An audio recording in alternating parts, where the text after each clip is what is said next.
I am joined, and I'm very pleased and very honored to be joined by a true meat cannon of a man, a true man-like beast, Andrew Kyle Tang. He is incredibly strong, incredibly charismatic, and he has a great YouTube channel. He just started that back up. It's been around for a little bit. There was a bit of time where it's just like a couple videos, and we'll talk about that. But if you watch him, he's very prominent on Instagram. Great coach. A lot of his clients are making great progress as well. And he himself has just been leveling up in his strength and his size. So I'm very honored to have Andrew on the show. Anything you would like to say? I just try my best. I just try my very best, whatever I do, whether it's my own lifting, content I make, or the people that I work with and coach. I just try my absolute best. That's all. That is awesome, man. So I'm going to be trying out some new things, like I mentioned, with what we're doing today. So a little bit of a icebreaker, right? So first, what is the ultimate kind of noodle? Ramen, pho, pad thai, chow mein, or pancit? Oh, okay, so you're talking like an actual like noodle dish. Actual noodle dish, yeah. Like you can base it on, whether it be taste, macros, how it fits in your diet. Like, so for example, for mine, as much as I love pad thai and ramen for the taste and whatnot, I'm gonna choose pho. It's honestly for one simple reason. I can lose weight on pho. I can't lose weight on anything else. Low-key same. I think me too. So my parents owned a Thai restaurant for like 20 plus years. We sold it back in like 2017, 2018, I think. And I was working there since I was a kid. So like we made Thai food. Like I grew up on pad Thai and stuff like that. And it's funny because like I knew a lot of people growing up that were also like into Thai food. And I always thought that was, I don't know why, but I always thought it was weird. And just, I don't want to sound like an asshole, but whatever, basic white people just, raving over pad Thai. And if you're one of those, hey, no hate, like I get it. I like pad Thai too. But when you like look into like the history of it, it's like it was made like around, or people started to cook it around World War II, I think. I could have it wrong. One of the world wars, there's only two. So there's 50% chance of getting it right. Like, it was made because there was like a shortage on grains. So like rice wasn't really available. It's a rice noodle dish. People would just throw in hell of bean sprouts on that motherfucker because that's easier to grow. And they would just cook it. So it's basically like a wartime food that's cheap as fuck. And now it's evolved as, things do, and that's totally okay. And as much as I love pad Thai, I think I will have to go with pho as well. I just really like soup. So I'm going with that. And I agree. Like you can definitely make it. Honestly, I think you could make either pretty macro friendly. I've made macro friendly pad Thai before, but regardless, I just really like rice noodles. Because for me, like if I can control the portions and adjust, like how fatty it is and what kind of meat I use, I'm fine. Like, so yeah, in that regard, I agree. I think best like tasting noodle dish me has to be drunken noodles. So like like the basil, the peppers, just fuck. It's just so good. So, that's my like all-time like best like favorite ever. But I agree with where you're coming from too. I love like it's kind of funny because like a lot of my friends who are Vietnamese, like I mean they grew up on it obviously, and they probably had it way more than I ever did, so it kind of makes sense that they're a little sick of it. But like me personally, I'm sick of like pancit. Like I grew up with that a lot as a kid, but when I discovered pho, and I was just like, this thing is just like, and especially because it's like more cost effective, at least I find, like a good bowl of pho that has like a good amount of noodles, good amount of meat is generally cheaper than a good bowl of ramen, which is just basically all noodle and like maybe 2 cuts of pork. I don't know what, I guess I don't know why. I was gonna say I don't know why ramen is so expensive, but after thinking about it, I mean, I guess it takes a lot of time for the broth to cook and whatever the fuck, and it's just I don't know. I mean, you could argue the same thing that I just said about pad Thai with ramen, where like if you go to Japan, like every corner there's a ramen shop.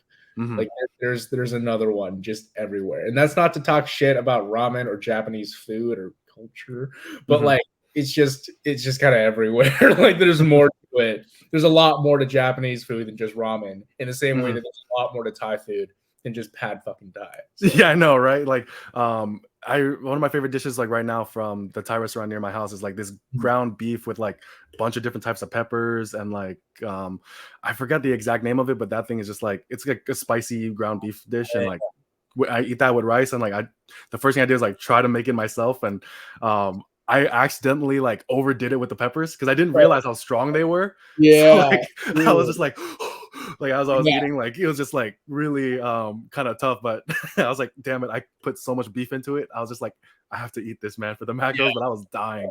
So yeah. yeah, like what's your diet like right now? Like do you like mainly cook for yourself, and like and do you kind of like did growing up with the restaurant kind of help you help with that part, like Yeah. cooking for yourself and whatnot? Well, I primarily cook for myself.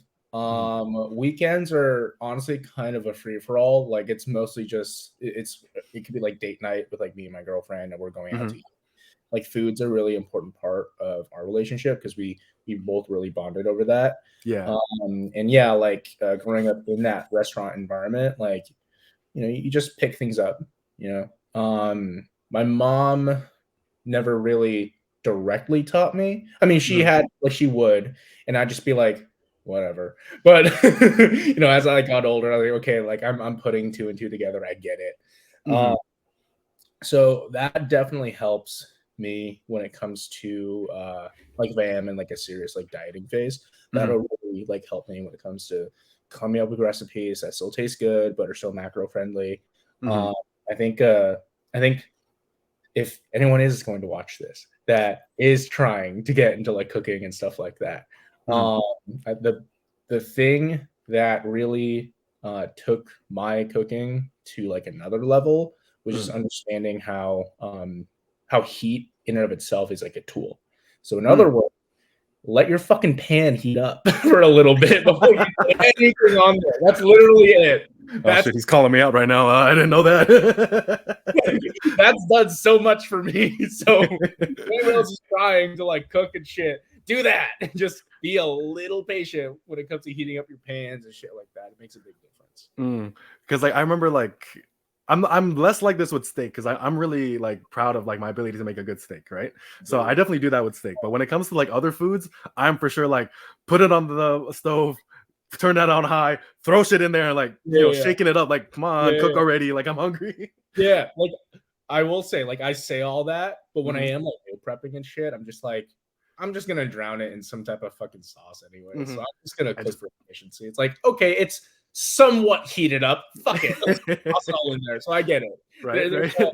There's a spectrum to this. Like sometimes I'm like, yeah, I'm gonna put a little finesse. Other times I don't give a fuck. It's coming out the same way, or it's Hmm. coming out the opposite way. Whatever. True, true. Because like one thing I will say with like cooking is like cooking and grocery shopping. Those are two things that I can't do on a full stomach or on an empty stomach. I need to be full. Like I need Yeah. like if I do a meal prep for a week, but I'm hungry, like that Mhm. becomes a meal prep for tomorrow, just because there's only that much left over. So I'm just like shit. Like where'd my vegetables go? Where'd my ground beef go? Yeah, dude, I have a Like big ass appetite, so it's rough, I get man. it. Like. Yeah, I mean, I've always had a big appetite. We've talked about this a little Hmm. bit already too. Yeah, I've always Yeah. been a little bit on the heftier side. I'm just Hmm. not cut out for modern life, bro. Like I need to be out there, like Hmm. running marathons, hunting a giant fucking bison or some shit, like Hmm. Hmm. crushing the skulls of my enemies Right? and shit, It's like dude. Conan, what is the best things in life? Exactly. Fuck Giant it. enemies for you. That shit. Taxes Like, stress me the fuck out, bro. Like, so true, man. Like, the thing is, like, I really so this podcast can go in like many different directions, and that's Mhm. what we're here for. Yeah.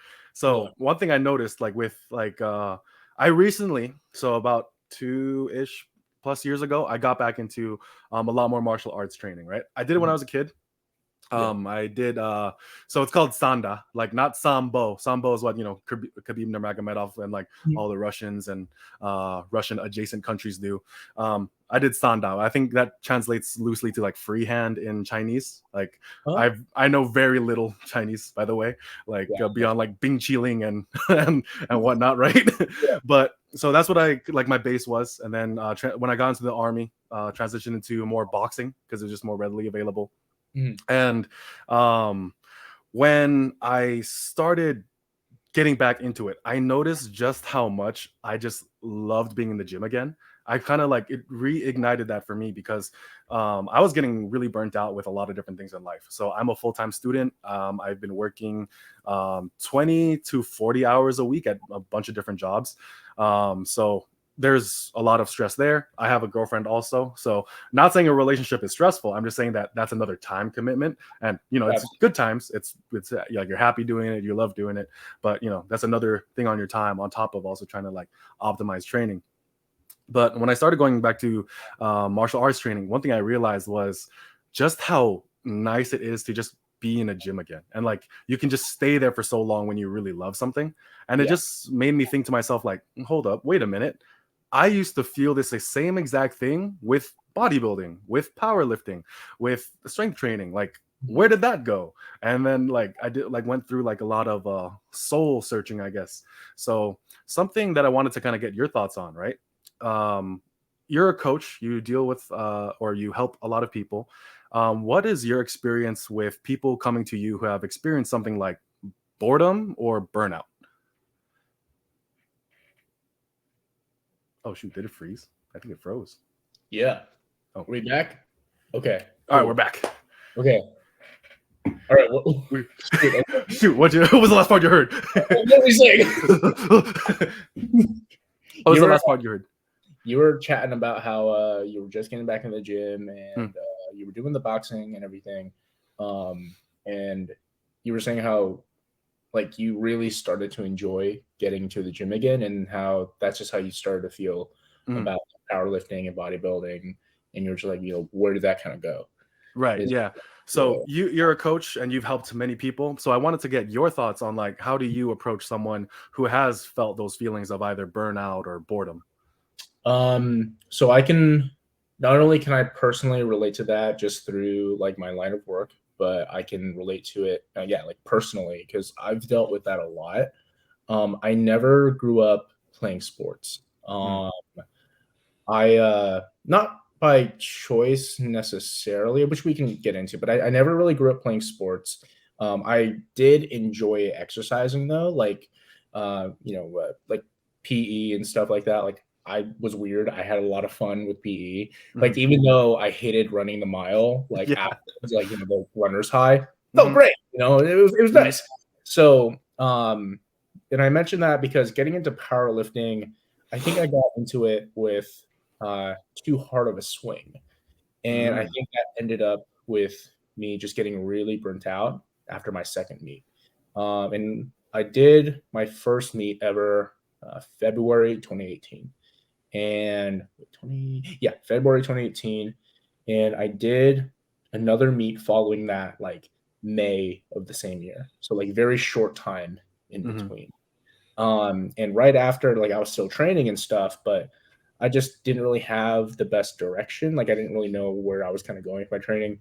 And I just ended up getting like hurt, not like crazy hurt, mm, but just like the typical, okay, like my SI is all banged up, like my performance is giving me problems and shit like that. Really common, like mhm, nagging injuries. mhm, And like it was, and most of the time, at least now, I understand that like that's kind of part of it, and that you can do things to control fatigue and stuff like that, and like it shouldn't persist into your like actual life, and it shouldn't affect your quality of life negatively.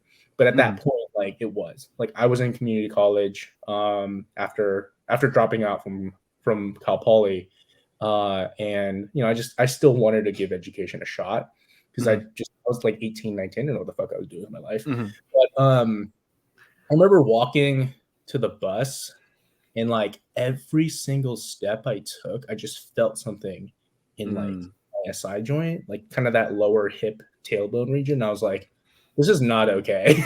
Like, this is not okay. Like, lifting should not be like this. And that's when I just like,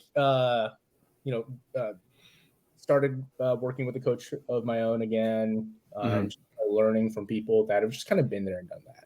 So I've been down that road of like feeling burnt out before.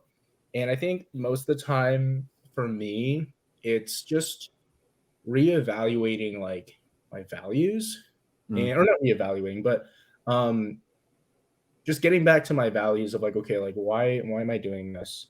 Like what I want, do I want to keep doing this? And the answer is yes, I do want to keep doing this for a long period of time. It's just like, how do I get to a point where I can keep doing this for a long period of time, track progress, make progress, enjoy it, enjoy the process itself, and just stay healthy. The last time I felt really burnt out was when I was actually prepping. I was supposed to do a meet March of this year, and then I got sick around winter, and then back into it, I felt like just thrashed. Like, yeah, my baseline was elevated, but like I was just getting banged up left and right. And I can always tell when my fatigue is in shambles, when my squat starts being really finicky. So I noticed, at least for my own training, like if my squat progress starts getting really like inconsistent, then that's like, all right, like you should probably chill the fuck out somewhere. And then, I chatted with Paris because I work with him, and I was just like, yeah, I don't think this meet's happening, bro. Like if I push this shit out, like I'm just gonna get hurt.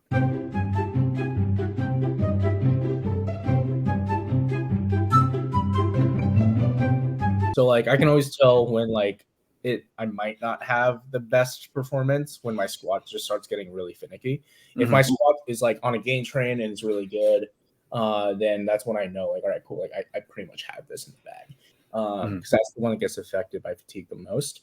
And yeah, like I was just kind of chatting with him one day. I think I was like 9 or 10 weeks out. And I was just like, yeah, dude, I don't know if this is worth it anymore. Like I could probably like beat my past performance, but like for what? And I think as much as I do enjoy competing, in that I like to be a performer, if that makes sense. Like it's just fun. Like that's fun for me. Like it's fun to like put on a show for the crowd, and just to be like, yeah, I worked my ass off, and here's the result of that. I like doing that. And but beyond that, it's like I don't care to compete like a whole lot. And I don't think and this is kind of, maybe it's a hot take, but I don't really think there should be that much of an emphasis on competing, especially if you've already done like a good amount, and a big asterisk on that, and if you've done them well. Like if you've gone through like 3 to 5 meets already, and over the course of, I don't know, like 2 to 4 years, we can say, and you've consistently gone like 9 for 9, you've consistently like increased your Wilks score or increased your total. I don't know if you're going up or down a weight class, whatever. But if you've tangibly made progress and consistently performed, you kind of know like how a meet's gonna run, generally speaking. Nationals or bigger meets might be a different story, but beyond that, it's like, do your few meets, understand how it flows. You want to keep competing, great, but be realistic with yourself, because it takes a long time to put together a really good training cycle. And behind every great performance in a meet, or behind every big old PR, like there's just training cycle after training cycle after training cycle. So if performing to a standard, like to your own standard, means that you might take a year or two off to just really hone in on your weaknesses and just get like more proficient at something, then I think that's kind of what it takes. And I was kind of at that point where I was like, yeah, like I would put up a pretty good total probably, but at what cost? Like I'd rather just continue to enjoy my training, continue to just like I don't know, like get more juiced and show up to another meet when I am healthier, Mm-hmm. and things are looking better, and just perform. Mm-hmm. And there is a caveat to that too. Like, you know, I could just fall down that rabbit hole and never fucking compete again because I'm in the mindset of like, Mm-hmm. oh yeah, no, I'm just gonna wait for the right time, and sometimes there is no right time. That's true. Mm-hmm. And like, I think that's just kind of the balancing act that I'm just trying to juggle. But yeah, for me, like burning out is just, it sucks, Mm-hmm. and most of the time it's just about like reassessing like what I want out of it. Mm-hmm. And you know, for me, it's just getting in a good workout, continuing to make progress, seeing numbers go up, whether it be the weight on the bar or the number of repetitions, and yeah, just like feeling and just looking better. Hell yeah, man. Yeah. Yeah, like that part about being realistic with yourself and of course being honest with what you want is super important. Because I think with the surplus of information that we kind of have available to us, there's also this, I guess, one thing that I notice is this kind of connotation that because you're getting the information from X person or Y person, and they are this thing, that you must now also be that same thing that they are. Yeah. So while you might be more aware of how they do things, you are less aware of why. And you just kind Yeah. of like assume that their why it should be yours also. And I think that's one place that like burns people out as well. For one, I think that keeps people away from what they actually want because they feel like they need to do something else in first, or they need to be something else in order. Like there's like these, you know how people kind of gatekeep like and whatnot. I definitely feel like that's a thing. And then also people spend so much time being a certain thing that they kind of get into that sunken cost fallacy, which is like, well, I spent so much time into this already. Like, I don't want to just like, you know, go back on it or try something new. Have you ever had to deal with that yourself, or like did any of your clients ever have to deal some with that, and what was your advice to someone dealing with that?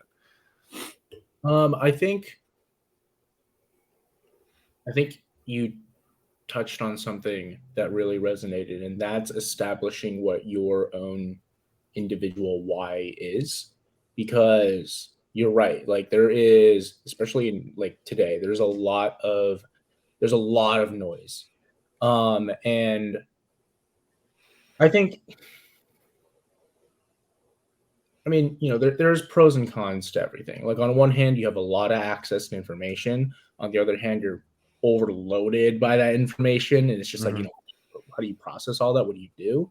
Mm-hmm. Um, and I think, which is why, yeah, I think at the end of the day, like whether it's this day and age, or before this day and age, or after, I think establishing and figuring out, okay, like why do you do what you do? Like I think that's probably like the most important thing.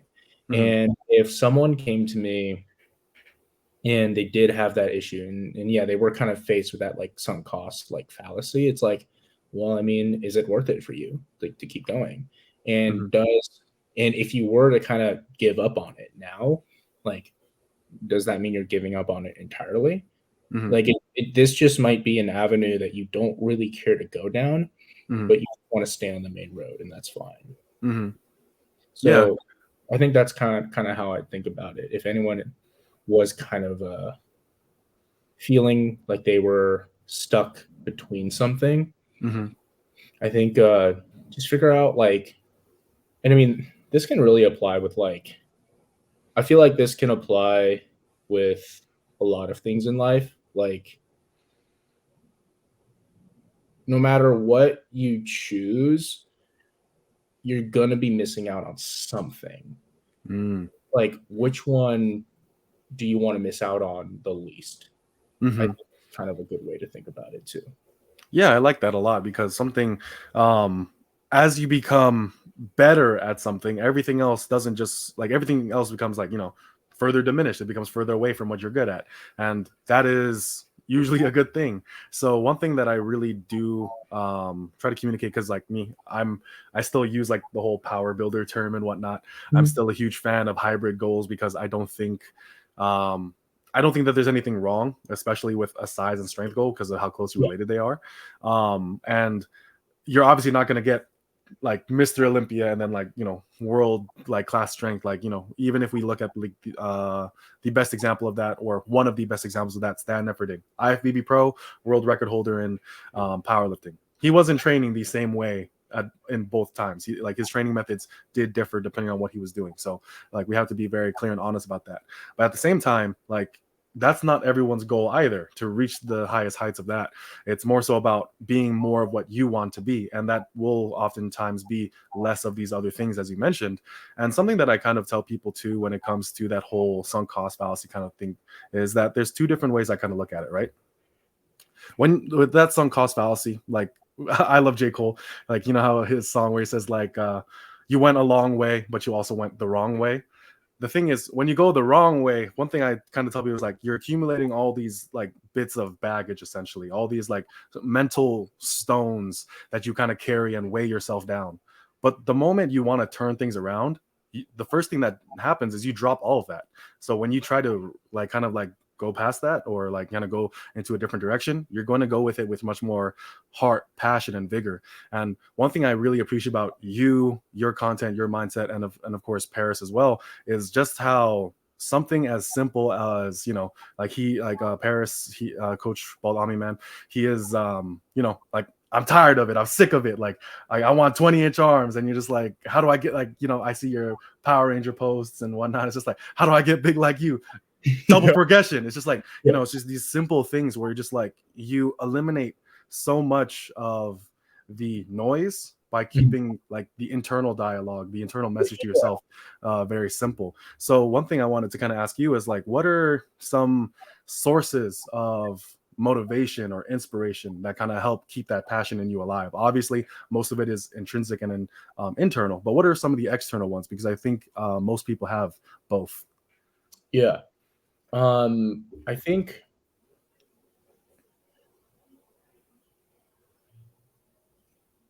so. Just so I understand your question better, you're asking me like what are my extrinsic motivations and intrinsic motivations for just basically doing like what I do? Yeah. Okay. Um. So I don't know if okay, no, this is more intrinsic.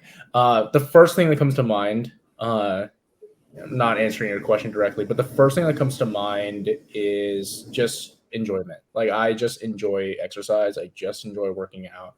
I like the fact that my quality of life improves when I am working out. I like the fact that I go to the gym and I do have a little social bubble, you know, and I like that that's there. I like that there's this sense of community, even though like 50% of the time I'm in the gym and I'm just like, leave me the fuck alone. You like having people to reject and turn away from you. It's like, I don't want to be in here for 3 fucking hours, but you know, at the same time, it's like people are cool. Like I like that community, and I like that there's even though people are doing different things, we're all kind of fundamentally there for similar reasons. Like we just like working out, like just like being here.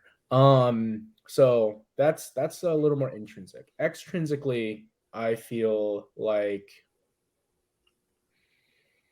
I don't know. I just feel maybe this is still intrinsic, but I just feel like there's just something I want to do, like with my life. You know, I don't know if that means like competing to the highest degree. I think that's in the cards for me, and I think if I want to push for that, I can, because I know that I'm making choices right now that, while not might not be the sexiest for Instagram, still yield me like more results as I get older. And I know that I'm probably not going to peak until I'm well into my like early to mid 30s. And I'm turning 4 like in like a what? How many weeks? Okay, like a week. Nice. Thanks. So like I know that like it's there, and I think for right now, like as far as my goals are concerned with fitness, it's just kind of become a bit of a lifestyle, as cliche as that sounds. Like it's just something I enjoy doing. And um I guess this is kind of tying into what you were saying earlier about like burnout and stuff like that, but I Mm-hmm. mean it's also my business. And I Mm-hmm. think I've heard before, and you might have heard this adage too, of people saying like, "Don't turn your passions into a business; you're going to hate it." Mm-hmm. And I think that's partially true because I Mm-hmm. went to school for Cal Poly like for art. I got accepted into their art Mm-hmm. program, even though it's a technical school, but whatever. I really enjoyed drawing when I was a kid, but like by the time I got there, I was just like that was just zapped from me, and I Mm-hmm. just hated it. Like it's like if I'll find my old portfolio from high school Mm-hmm. and compare it to my college portfolio, and Mm-hmm. you can just see the difference. How one has like so much life and vibrance, and then Mm-hmm. one is just like, get me the fuck out of here. But like that's oddly that's never happened with me when it came to like working out and fitness and stuff. Mm-hmm. And I think that hasn't happened because whether I'm doing like the YouTube stuff or Instagram or whatever, like I'm still going to be working out. I'm still Mm-hmm. going to be helping people in some way because Mm-hmm. those are just things that I like to do, and I'm grateful that I can combine the two and do Mm-hmm. it. And fitness wise, right now, honestly, man, like I do want to compete and I do intend to do a competition in December, but I really just want to get a hold of my health. Like that's what I care about right Mm-hmm. now. And I think there's to also kind of circle back to what you're saying, I think there's a lot of like noise when it comes to like what people think is healthy. And I think I've kind of been like affected by that myself and like really trying to figure out what my why kind of is. It's like I love training compounds, I love training isolations, you Mm-hmm. know, I love just kind of rotating exercises in and out, Mm-hmm. whatever's gonna get me a good fucking pump. But I think and I think every guy kind of has this image of being like the most jacked, the Mm-hmm. leanest, the strongest, and stuff like that. And I don't want to put a limit on that. Like I don't want to Mm-hmm. put a limit on people's goals or myself. Like I'm Mm-hmm. not saying that that's not possible either. Mm-hmm. But I think what I'm trying to figure out for myself right now Mm-hmm. is just how to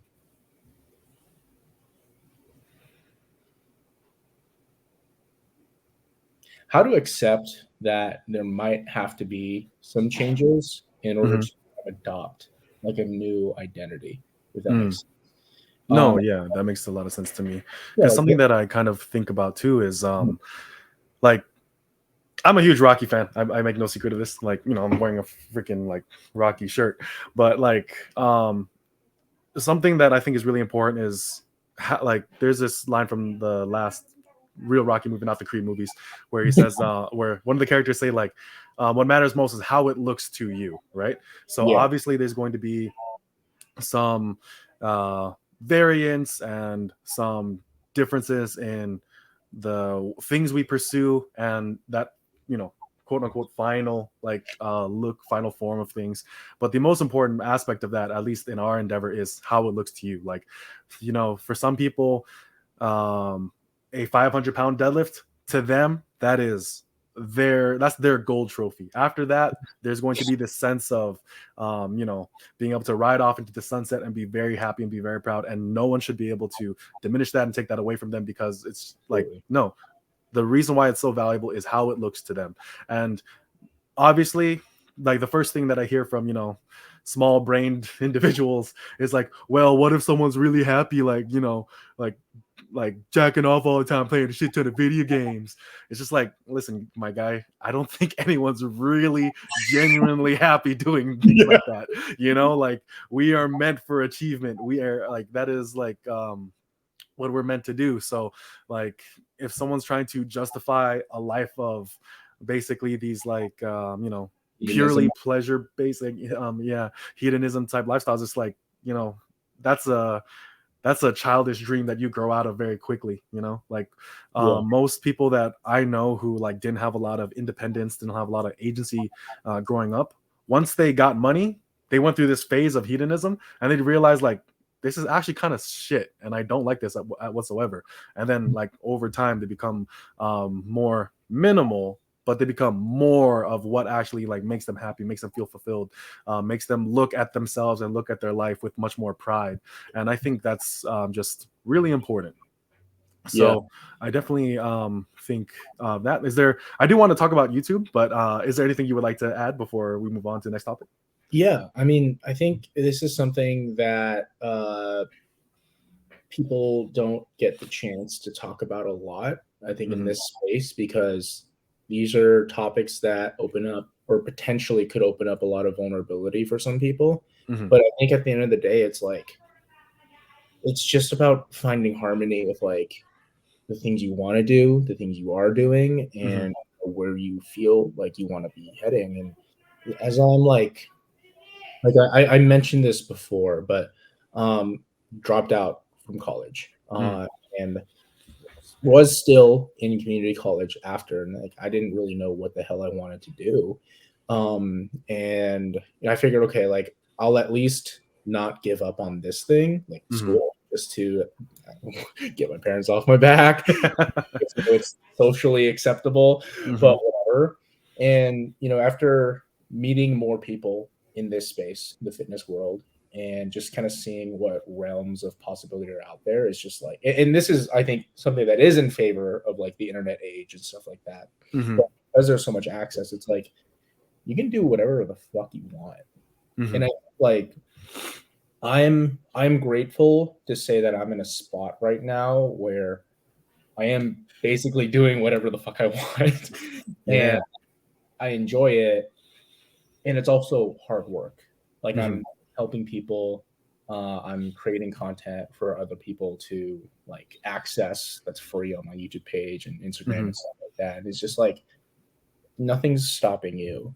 And I think at the end of the day, kind of like what I was saying before, it's just like, just pick what you feel like you would, whatever you feel like you're missing out on, or you would be missing out on the most, just run with that for a while, see where that leads you. And then I think sooner or later, like you'll get to a point where you kind of have a clear vision of what you want to do. And I mean this in like lifting, I mean this in life, whether it be like career or just relationships, whatever it might be.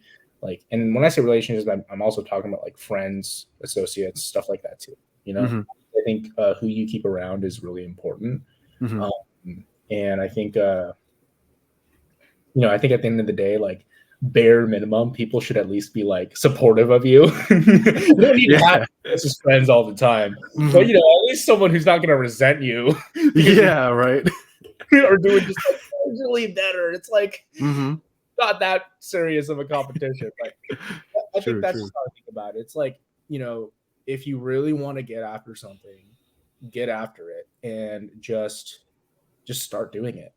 Kind of like what you were saying about like Paris and me, and how it's just this mindset of like, how do I get X result? And it's like, well, you just fucking do it.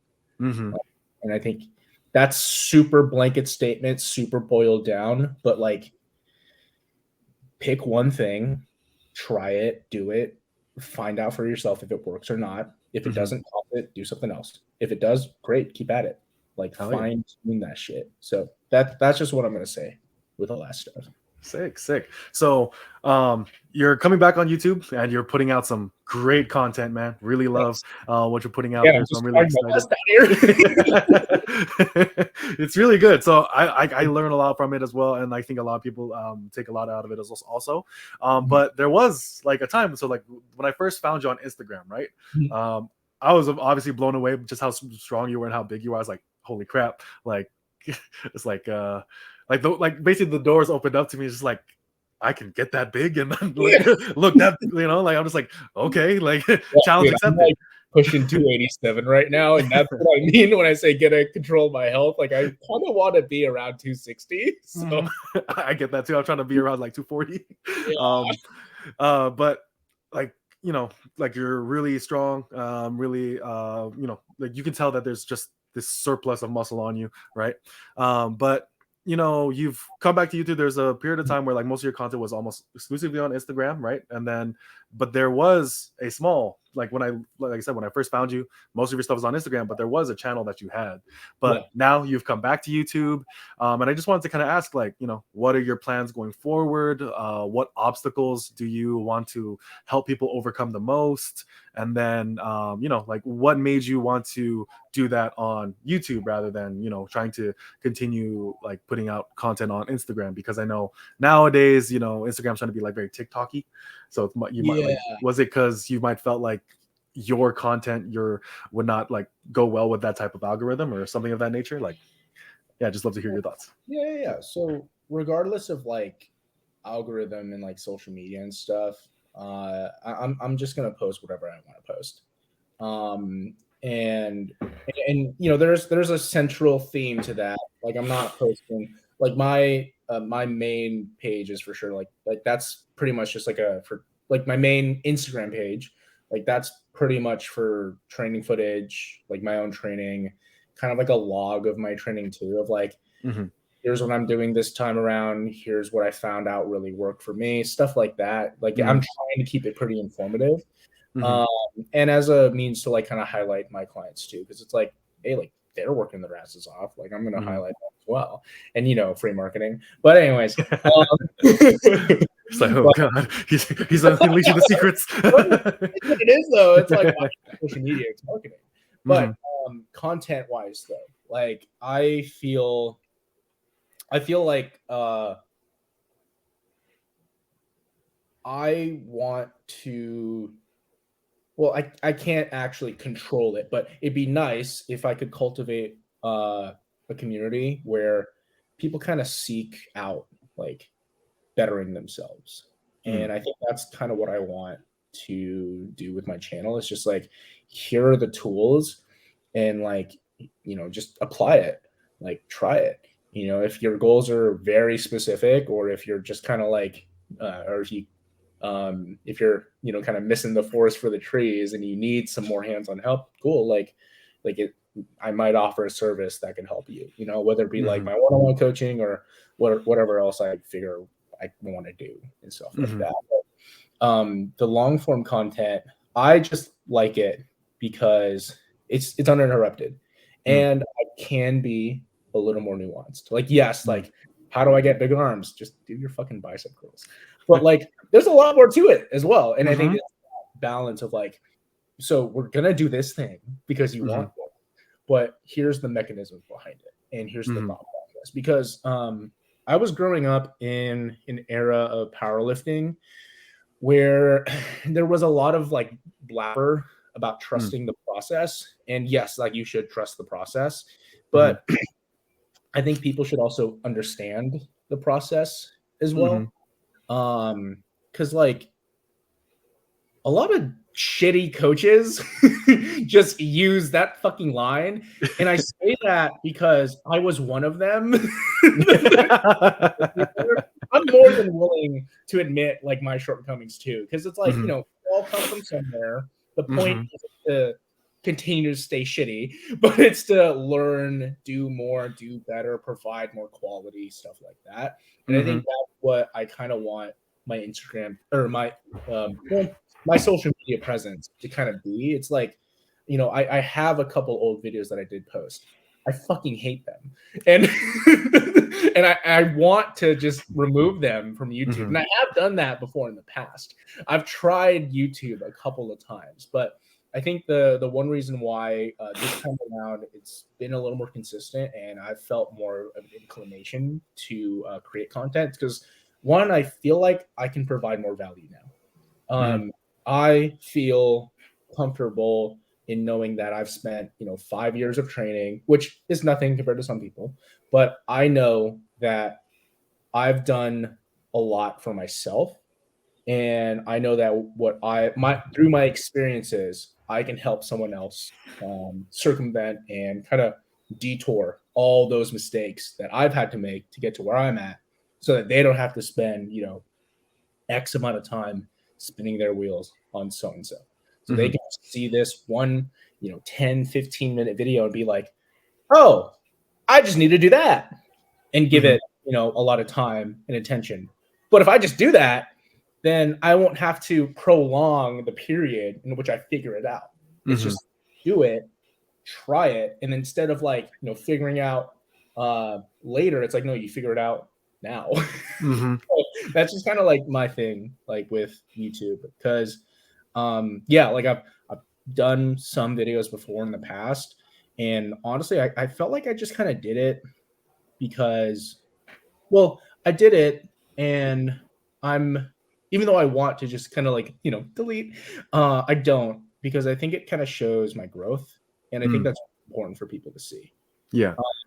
Whether you're a content creator, whether you're an aspiring coach or something, or whether or not you're just a consumer, it's just, that's, here's the evolution, and just here's how it is.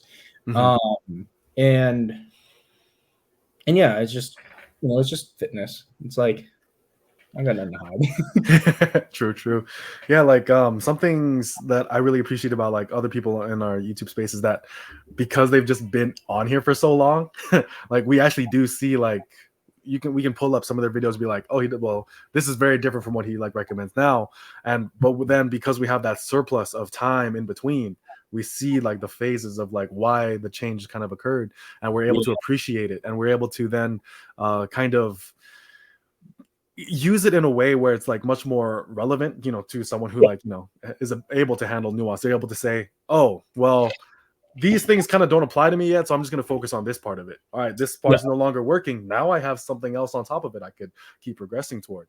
And I definitely, something that I'm trying to do with my content is I want to try to emulate some of the content that I personally like, and I want to kind of emulate content that I watched when I was yeah, a young lifter, right? And something that I did was I actually just kept watching the same videos over and over and over again until I could almost like, not like only like was I able to like think about like their main points and almost recite them essentially, but really deeply understand them and use them in my training. yeah, So there was a time where like I was really struggling to understand how an overhead press worked.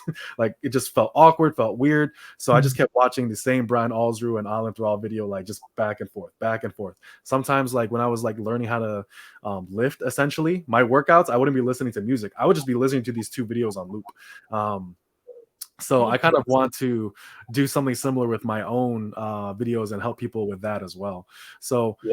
my next question to you is, what is your favorite lift, like your personal favorite lift? And then also, what is your like preferred method of helping people build that lift?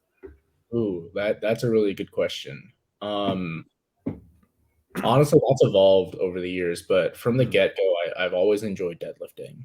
Mm. Um, Now, I remember working with my previous coach, and he made this point. He was like, Andrew, you're fucking weird. Like I give you you're just so open to all these variations. Why? And it's like, back to my main point. I just love exercising, bro. Mhm. I just love it. So yeah, now I'm at a point where it's like, give me any variation if it makes sense on paper, if it Mhm. makes sense to do it, if it will lead me to more progress and more strength, whatever, I'll do it. But yeah, deadlifts. I think deadlifts are like my favorite. Mhm. Um, I really like squatting. I know I have a pretty squat, Mhm. and I love squatting too, but It's I beautiful. really Uh-huh. like deadlifts, bro. I Mhm. really like deadlifts. I fucking love RDLs. I love straight leg deadlifts, sumo, Mhm. conventional, whatever the fuck. I just like deadlifting. Mhm. Um, as far as teaching the deadlift though, that's the one movement where it's taken me the longest to figure out for some people. Mhm. Um, and I think because deadlifting just came kind of naturally to me. Like Mhm. Mhm. I didn't really understand most people's struggles with it. So I had a harder time empathizing. Mhm. Um, but after just I think this is also kind of the cool thing about coaching. Like after a while, just working with a bunch of people, you Mhm. kind of develop a framework of how to approach any problem. And Mhm. it's like there you might have specific phases for like how to approach a problem, which I'll get into about like deadlifting and stuff, but like yeah, you might have like a 5-step sort of like process. But sometimes you might do step 3 before step 1, and that's Mhm. fine. Like it'll still work. And I think that's kind of like the cool thing about coaching and programming. It's like, Mhm. cool, I'm just manipulating these variables and it's like shit fucking works. So, Right. but deadlifting, I think the key thing is the brace. Mm. And I say that because unlike a squat and a bench, you don't get the opportunity to, set up under a barbell and like wedge yourself against the weight, get that proprioceptive feedback. It's Mhm. just like, pick it up, chump. And it's like, how? Right. So, Right. for me, it's getting an athlete or a client to learn how to brace effectively uh, Mhm. deadlift, and not only brace effectively, but to also learn how to get tight against the barbell. Mhm. And this is something that I actually really appreciate about starting strength. I think they do a very good job Mhm. of teaching people how to do that because Yeah. dude, there are some powerlifters out there, and I look at their deadlift and I'm like, sure, no movement is inherently bad. Some movements just have more tolerance for volume and yada yada yada. Some Mhm. movements are more fatiguing than others for sure. Like some Mhm. positions are naturally more fatiguing, and you can develop that tolerance. But still, it's just like that's gross. But anyways, so first things first, it's definitely just getting them to learn how to brace, getting them Mhm. to stack their hips just under the rib cage, but still maintaining that tall sort of like lengthened position Mhm. for the ball so they Mhm. can get better leverage. And from then on, it's just like get them to learn how to brace, get them to feel what it's like to like kind of get tall with the bar too. Mm. Like Yeah. it's I, Yeah. I Getting tall with the bar. teaching the slack pull. Mhm. I like teaching that like sort of aggressive kind of ramped up slack pull where you're getting a little momentum off the floor. Mhm. But that's not always my go-to Yeah. because a good slack pull, like I don't know if you've noticed this in any of my videos, but do you ever see how I do like, especially like my comp deadlifts and stuff? Do you ever notice how I kind of do like a hip shoot and then wedge? A little bit. Yeah. So that's what I call the leverage slack pull. I learned that from Brendan Teets, and Mm. so I really like that style of slack pull because you just get a little more momentum off the floor, especially if you time it right. Mhm. And it like rebounding out of the squat. That's basically what that is for the deadlift. Mm. So I really like teaching that, but in order to have a really good slack pull, you need to learn how to get tight first through Yes. Mhm. bracing and through just feeling tension with the bar. Mhm. So I'll actually not teach the slack pull outright to begin with. Mhm. I'll get them to learn how to brace. I'll get them to learn how to get tall with the bar, get them to learn the starting position, having their scapula kind of hovering over the bar itself. Mhm. Um, and I do that by, I'm going to nerd out here, but so my cues are, top down setup, bracing at the very top, Mhm. basically just squeezing your entire musculature, glutes Mhm. squeeze, quads are squeezed, you're heavy in your feet, you're pushing your feet to the floor, Mhm. hips stacked, lower abs tight, and kind of like hugged down with the ribs, but we're still kind of like trying to like extend, and like shoulders Right. low, arms Mhm. long, stuff like that. And then you just breathe into that position to get tight. Full fucking breath. Not enough people like breathe deep into like their like diaphragm. Mhm. Um, I like to say like breathe until your lungs like touch your hips almost. Mm. Thing I like to think about. Not that your lungs can actually reach that far, but how deep of a breath you need to get. So I'll teach them how to do that, and then from then on, it's just grip, push your stomach through your legs to get tall, and then lift. So Mm. that's kind of like the 3-step sort of process: like brace, grip, extend your back against the bar, and then just drag that motherfucker up. Uh, Mm. if I'm starting to incorporate the slack pull, I keep those 3 steps similar. Like Right. the top, grip, extend your back against the bar, and then slack pull and wedge. So we're just adding one more dimension to it, and that's just the slack pull. Slack pull is where you're basically picking up some of the weight of the bar with the entirety of your spine, or at least that's how I like to think about it, which does mean you pick your hips up a little bit.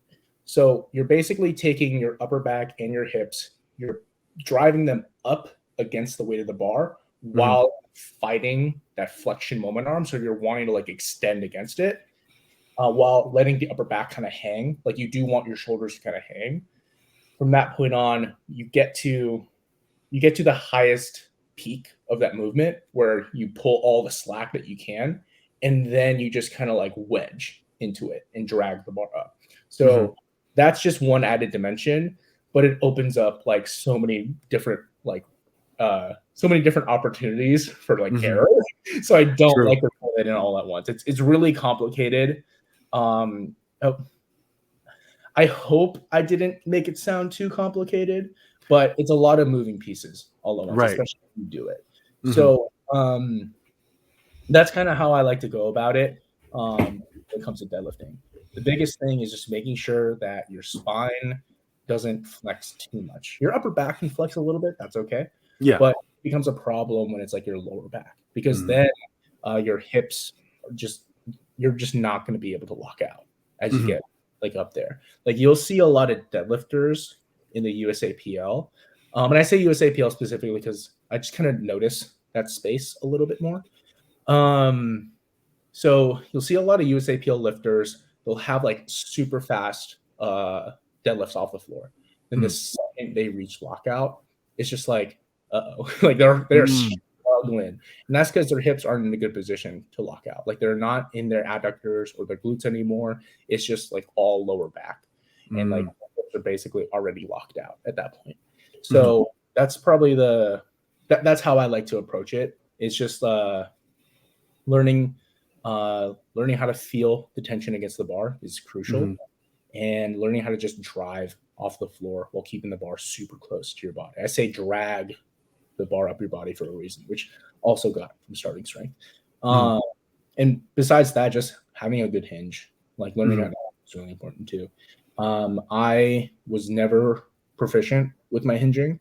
I think before starting with Paris, I could barely RDL like 315 for like a couple reps, and it was like pretty bad too. Like like my back was was looking fine, but like I wasn't going very deep with them. Right, it was like slightly below the knee, if at all. Yeah, exactly. It didn't feel like a substantial range of motion, and that was one of the things I told Paris. I was like, dude, I fucking suck at this. Can we just attack it? Can we just like do more? And he was like, yeah. We actually, yeah, that's a good point too. Like about like training methodology and stuff like that. Sometimes you have to regress, and that's okay. Like sometimes you have to dumb down the movement. Like I vividly remember my first training cycle with Paris, or my first block. I did sumo deadlifts once a week, and the other sort of like deadlift day, I had dumbbell RDLs. It's like I'm a big guy. It's like I've probably graduated from doing dumbbell RDLs, but my fucking coordination says otherwise, and that's okay. Like sometimes you have to bite your pride and just be like, I'm gonna just get really good at this. Like, yeah, sure, it's a dumbed down movement, but so what? Like, it's gonna lend me to more gains later. So we 100%. Just the fuck out of RDLs, dumbbell RDLs for like a block or two. And then gradually just started incorporating like a straight leg deadlift, a trap bar RDL, just harder stuff. And like that's all it really is. Like if you're stuck anywhere, whether it's training or like life, whatever, just start where you know you can manage. That's still in the right direction that you want to head. Still good. Literally get your reps in, like not force, but allow yourself to kind of like progress, and then you're going to get where you want to get. So I think having a good hinge is really important. And I say that because, I was never very proficient at it. And the funny thing with my deadlift training in the past was that because I pull sumo, my quads have a lot of horsepower. It's my back that always limited me. So like whenever I'd go to max out, or whenever like training just wasn't really feeling that right, like my back would be the first thing to go. And it's like, because I was never very proficient at training my posterior chain, that always happened. And then the second I started, like training it more seriously, it's just like, well, yeah, of course I'm gonna take my old fucking PR and double it because like I'm stronger for it now. Like my quads had the potential for that all along. I just needed to develop the surrounding musculature and get better at that. It's funny because like the more I train, especially the past like 2 to 3 years, the more that I'm just kind of going back to like fundamentals of like developing like fundamental movement patterns, developing just musculature as a whole. And that's the shit that I wish I did when I first started training. Not that I regret my first couple of years of training. It's like, everyone's got to start somewhere. Yeah. But that's kind of what I'm hoping to accomplish with like some of my content too. It's just like, here are my mistakes, learn from them. Not because, not because if you don't do these things, you're a bad person or whatever. It's just, no, like just do it. Like if you want X thing, and you're struggling with something, try this out, see where it lends you. So that's just kind of like where I'm at with all that stuff. Yeah, like you mentioned so many good points, like that mindset, like that intermediate, like advanced mindset. I kind of get that now, like with some of my like clients like signing up with me, like they're like intermediates in the gym and whatnot, but they'll think to themselves when I prescribe them certain like rep ranges or even certain exercises, like, oh, I've already done that, like we don't need to do this. And then they'll send me a form video. I was like, no, we kind of do need to do this. It's like, because like same thing for me too. Like there's times where I'll say like, I'm benching this much, why should I be doing dumbbell bench? Like I'm just like, no, I should be doing dumbbell bench. Like that's for sure a weakness of mine, and I'm loving doing dumbbell bench right now. Because one thing I tell people is that like the slogan of my channel, start where you stand. Like that should, like when you're trying to make a decision making process, the first thing you should do is take an accurate assessment of where you are at right now. And when I was working with Sam Sheether, same thing. I was just like, I could barbell row like high twos, low threes, but like he started me off with dumbbell rows and then into strict barbell rows. And I was just like, oh, okay, my strict numbers are actually not that good. So being able to, like eat your humble pie essentially and whatnot, like that's a really important skill for a lot of people when it comes to strength training. It's being able to, like you said, be humble and like take a bite out of your pride, because that's what's the cost essentially of getting better. Like it's always going to be being humble. It's always going to be like, you're not lowering yourself, you're lowering the image of yourself to where you're actually at. So I would never tell someone to think of yourself as lesser or something of that nature, but just think about yourself more clearly. So I think that's a very important point that you touched on. And going back to the deadlift conversation, I think it's really important that people understand that cues and things of like, cueing and whatnot, most of that will not make, like when people talk about it, it won't make sense to you. And in my opinion, like maybe we disagree on this, but in my opinion, it really shouldn't, because the cues that you use are your like essential checklist of how to get a good pull. And it's like, when as coaches, we're giving people like, what we do that gets us success, but we also are trying to curate that process so that way it's better suited to them, put it into words that better match them. So then by the end of it, in my opinion, and my experience, when I coach people to deadlift, my cues, they get these same things done as theirs, but they're just worded so differently and sometimes done in a different order, but the actual pull itself is like just fine. But like where are you on that? We want to get to the same it's but some people have to focus on different things, and that's totally. I think the way I think about like I mentioned before, it's like it's after all these years of coaching, like I kind of have a framework for how to approach certain things, but that doesn't mean things don't also evolve. And it's a framework, not a rigid like you have to do it. Like no, it's just like, are they accomplishing X? Are they accomplishing Y? It's like, how do we get them to do those things? Like, what do we need to emphasize first? Because some people, it's like, hey, you're starting the bar like way too in front of you. Yeah. It's like other times it's like, oh, we got a lot of work to do. But other times, quick fix. So yeah, I like what you mentioned there. I think I do think there are some cues that are universal. Yeah. I think they present themselves differently for different people. Mm-hmm.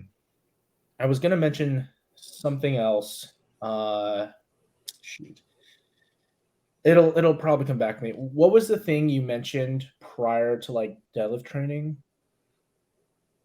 Humble pie, you didn't graduate from certain Yeah, lifts, like, yeah. no one, like, I tell people this like a lot right now, like, in like just day-to-day life, because like I'm working with younger people now, I guess. So something I tell these people is just like, hey man, no one's too good to clean a toilet. Like, and I Yeah. think when it comes to training as well, it's like, listen, bro, no one's too good for the dumbbells. No one's too good for this exercise. Like, you didn't like you graduating from it didn't mean that you don't have to do it anymore. It just means that you should be the person doing it the best.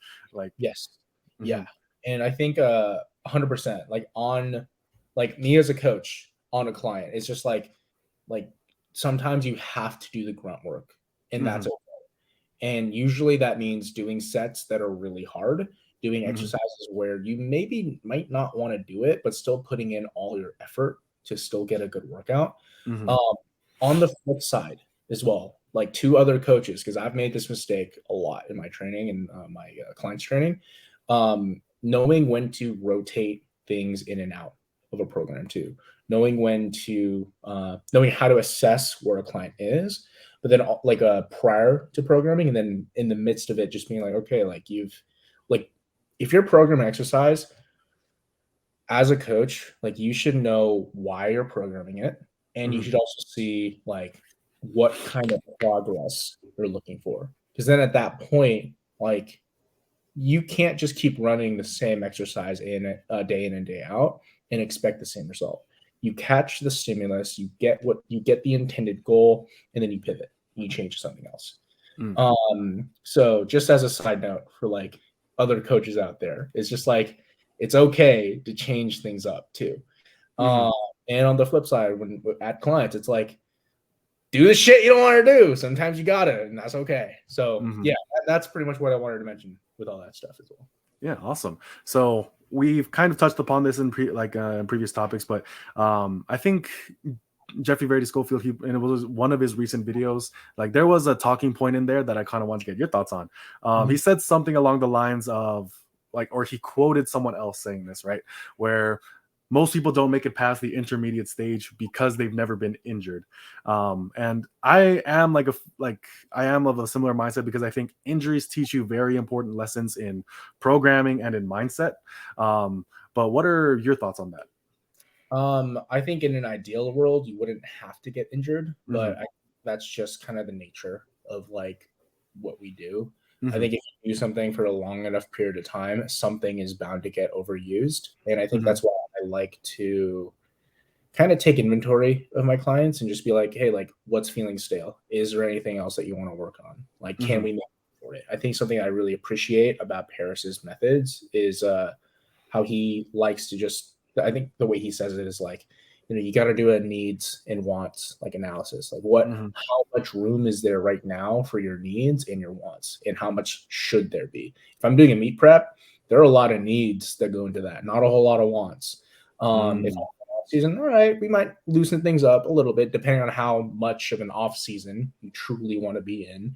And I think that's kind of verbiage there. It's like, how much of an off season do you want there to be? Like I just had a couple clients finish. One of them did their first meet. They did really well. The other one did, I think, his second meet third meet under me. Wow. Second or third meet under me. Nice. And it was like we had the same conversations of like, all right, like what's the plan? My guy that just finished, he's like third meet or so under me. Like he's already wanting to compete by December. And it's like, all right, cool. Like we're gonna be in like a off-season-esque style of training. We have some stuff to clean up. But we want to make a little room for the fun stuff too, because he's a lot like me, where he's like, yeah, like I want to be strong, but I want to be fucking jacked. And I'm like, hell yeah, like let's do it. Let's go. My other clients that just did their first meet, most of them were just like, well, 2 of them were like, kind of want to take a break, like Mm. kind of just want to get really jacked, do different shit, do different movements, put in the grunt work. And one of them's like, no, like I kind of want to keep the heavy stuff. And it's like, cool, like we can do that, but we can find a way to make it not boring. We can find a way to make it such that you're not just doing the same shit over and over again. Because I think what happens I think most people's injuries are really just due to overuse. And I think that lends to a lot of fatigue. That's why. Maybe it's chicken or the egg. Is it because they're fatigued, or which lends to overuse, or overuse, whatever? I think both. I think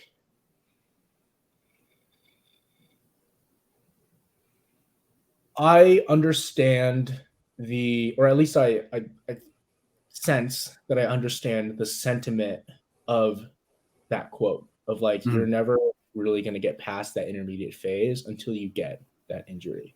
I think, I think restraint opens the door for a lot of creativity. And I think, and if that's what someone needs to go through in order to reach that level of excellence,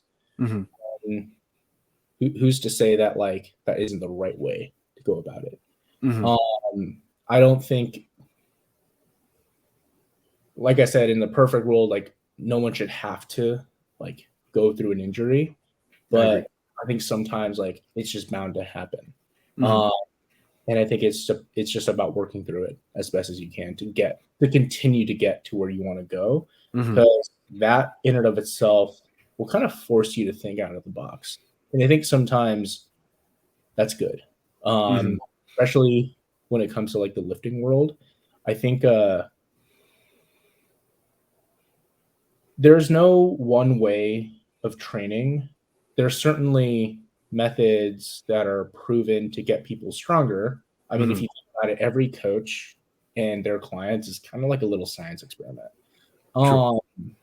And I think while it's good that coaches develop their own style, their own way of programming and things of that nature, I also think there's a lot more room out there for learning and like just developing different shit.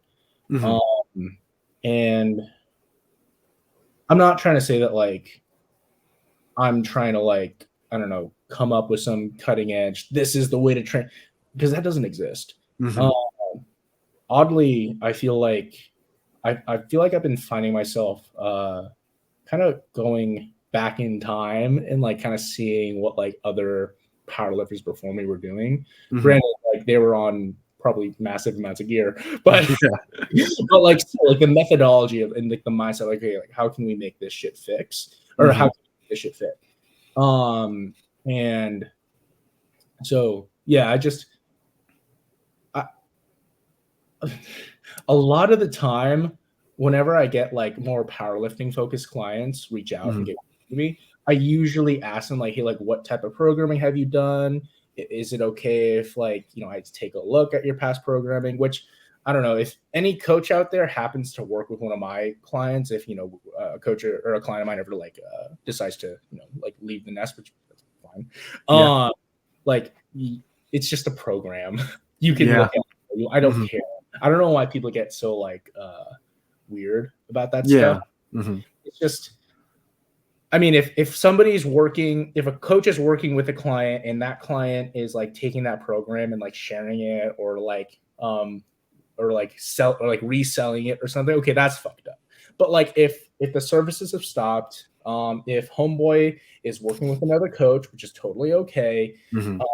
And if if a coach needs to learn like their past history, like have at it. That should be important. But anyways, a lot of a handful of my powerlifting clients that used to work with previous coaches, I'm not going to name drop anyone because that's rude, and also I don't really ask people who they work for necessarily. It's just like I just care about the program, but a lot of it just ends up looking the same, and I'm just like, this is what you were getting.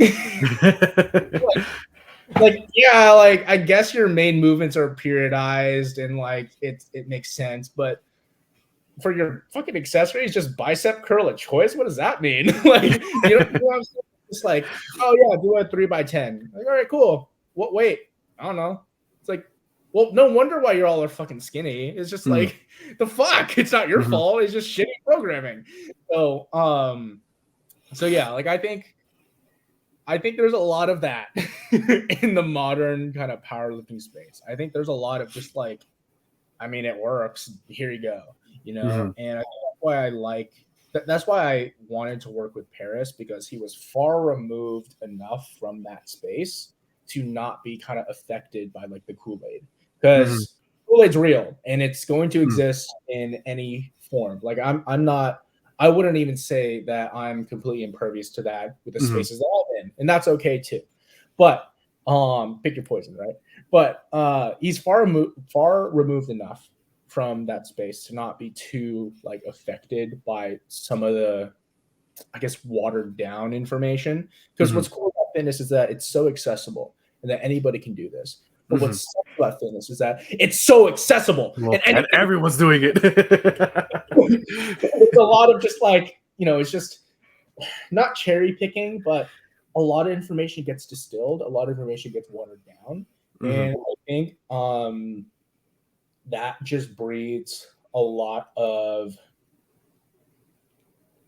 that just creates a lot of lack of like nuance and stuff like that. And I think what is cool because of that, because it's so watered down and like oversaturated, if you really have something of quality to provide, if you really have something of substance to say, people are going to gravitate, like people.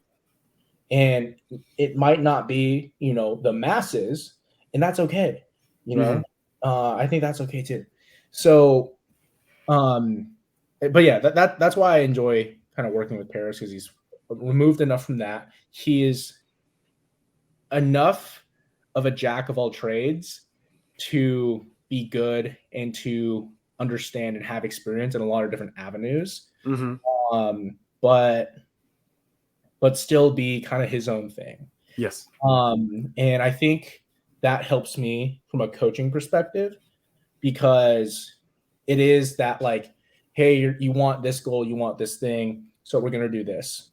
And it's like, well, what about if we like, you know, reverse peak the, shut the fuck up, just do this thing. It's like, yeah, that's kind of, it's this nice blend of like here are these strength principles, we're following it, it's pretty simple, like you don't have to overthink it, you just have to execute. And what is cool is that because I have like those years under my belt, because I know how my body kind of responds, like we can still have those conversations where it's like, hey, I'm feeling X, Y, and Z, like what do you think about that, what do you think about that, or hey, I think this really works, how are we going to run this? And I'm not saying that like you can't have those conversations with your coach if you don't have that experience. If anything, I encourage like a lot of my clients to really think about like when I ask them like, hey, how are you feeling? I fucking mean it. I mean it, you know? It's like, how are you feeling about this? How are you feeling about that? It's like, what are you noticing that's working? Because to your point, yeah, like we've developed a style, we have our own ways of going about doing things, but that's also very individual to us. There's not a whole lot of difference between you and me, but there is enough where the minor details can really start to matter, especially if you get more advanced and stuff like that too. So I don't remember your original question. So it's okay. I'm pretty sure I lost it too. So we're good. But like, since we are kind of on the topic of like, you know, different styles, different approaches, and things of that nature, you know, like it's very often that people will use the analogy or like the metaphor of like, you know, a bunch of different fitness camps. And you know, like those do exist. You know, there's like the cult of high intensity. I think there's people who like refer to them as that, where it's just like one set to failure is all you need type, you know, people. I actually haven't encountered that nearly as much as people have been telling me I should. So like I don't think it's like as relevant or prevalent. Like it's not, but they're a very vocal minority, right? And I mean that's like kind of, but the thing is but that's like all of us, like we're all just vocal minorities of a minority as well. But it's kind of fitting, like that style of training, because it's so minimal, but they're so loud. It's all they have. Don't take away from me. But something I find interesting is that sometimes like these camps and whatnot, sometimes they do strike gold, and there's like certain Oh things yeah. about them.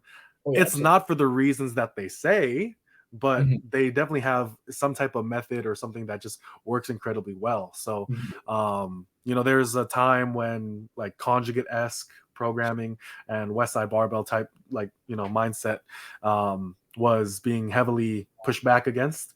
But at the Yeah. same time, as much pushback as it doesn't undo the success that they did No, find, absolutely and not. it definitely doesn't undo the success other people can find from modifying their approaches. So my question is, what are some things that you think kind of belong to these like small vocal minorities that are actually pretty useful, not for the reasons that they might say, but are useful in them of themselves? Yeah. So on that topic of like the high intensity training, Mm-hmm. um, ho- honestly, like all of my accessory work, okay, not all, but a predominant amount of my like isolation exercise, I pretty much take to failure or beyond. It Mm-hmm. does depend on the muscle group. It does depend Mm-hmm. on the exercise as well, because some exercises are a little bit more submissive and breedable than others. Uh, It's like, oh God, like I this is a Christian channel. I need a. like I'm making a video on lateral raise training, and Hmm. that's one of my points where it's like you can go to fucking town on Hmm. those. It'll be Like they fine. won't fight back. No, you can spam them 4 times a week if you want. If anything, I've Hmm. done that before, and like you barely feel it the next day, and it's like, wow, this is great. I'm gonna train shoulders every day. God damn. Hmm. So I think in that regard, like, yeah, I think more people should train closer to failure when it Hmm. comes to accessory movements, and or on movements where that just aren't very like fatiguing inherently. I think Hmm. a good example of that is like a hack squat. Like you're not Hmm. really in your lower back a whole lot. It's Hmm. pretty much just all quads. Yeah, sure, like your knees are getting like hammered a little bit, but it's not like but because the movement is so smooth and controlled, like you're doing a 500-pound hack squat way different than doing a 500-pound Hmm. like a high bar squat or something. Right. It's way different, and I know this because I've done it. Like I remember I think the most I loaded up, this is fucking terrifying too. It was like 540 or something, and I did it for like 5 or 7 reps, or I don't know, some arbitrary amount of repetitions. It was like a 500 plus pound set or something.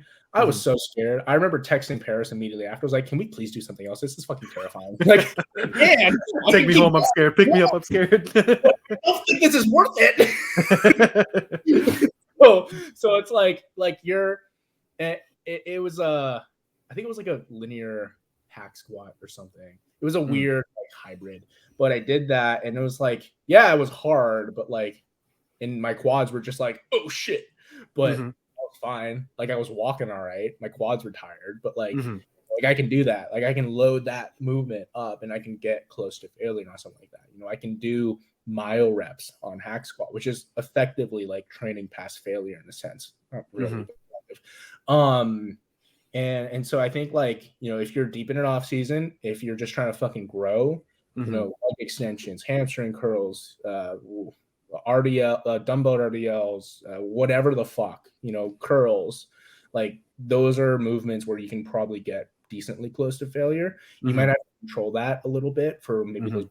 compound movements, and that's Mhm. totally okay. But like, don't be afraid to go there.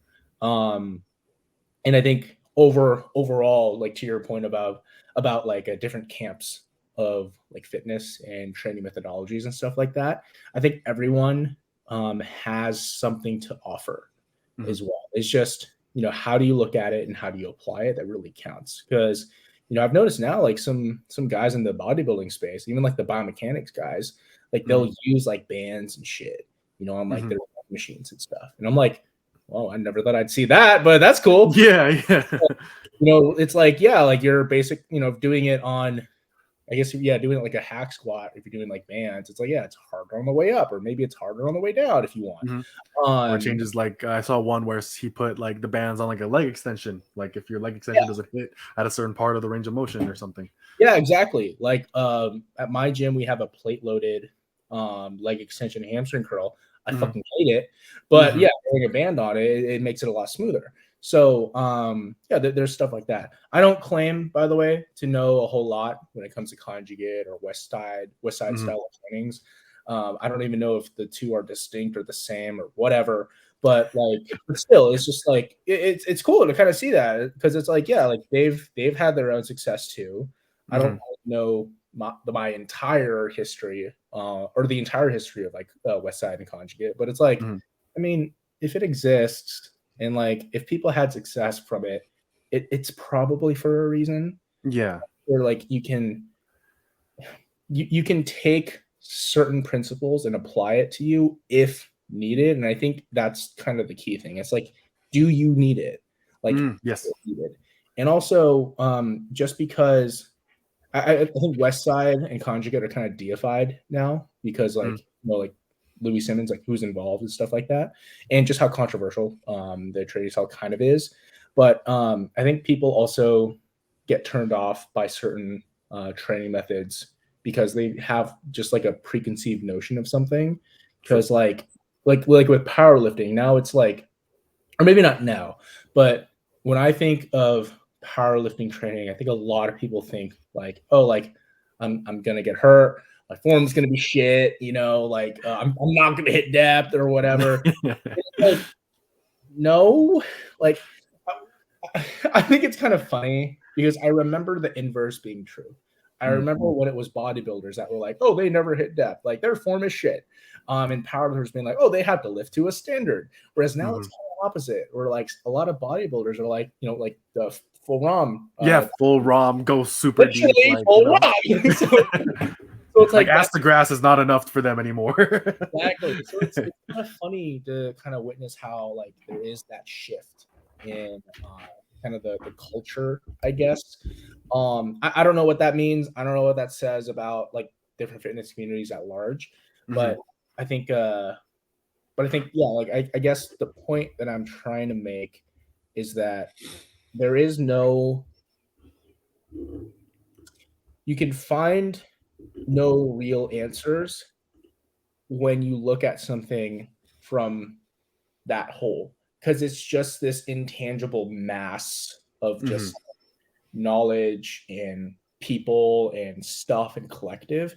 Sometimes you just have to not pick and choose, but sometimes you just kind of have to wade through like the training methodology and stuff and just kind of find something and just land on something that you think might be applicable to you. And I guess, going back to like YouTube and like content and stuff, like all of that I really care to post is stuff that you can do today. Like here's a training mechanic, a training methodology, whatever.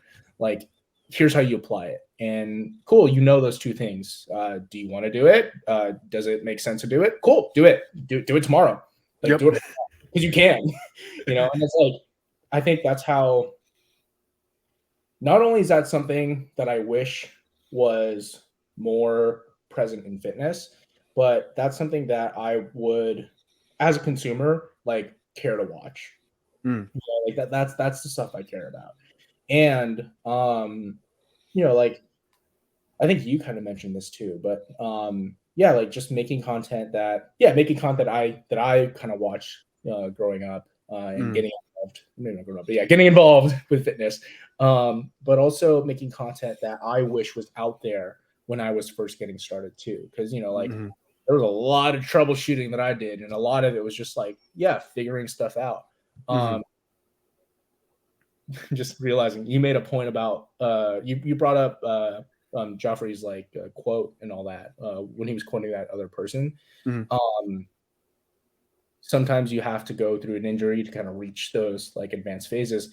When I first started lifting, I didn't have an injury, thankfully, but I did have a limitation. So like I could never, I always had a hard time holding the bar on my back for like a high bar squat. Like my shoulder mobility is just fucked. Like God made me, it was like, we're going to give him the most internally rotated shoulders ever. So, I always had an issue with that. And so that forced me to front squat. It forced me to learn how to like hold the front rack. It forced me to learn how to just enjoy the front squat. And yeah, like I'm pretty built for squatting. So it's like I can front squat pretty comfortably. But I think it's funny how like front squat is such a specifically the front squat in this case, it's such a controversial movement in powerlifting.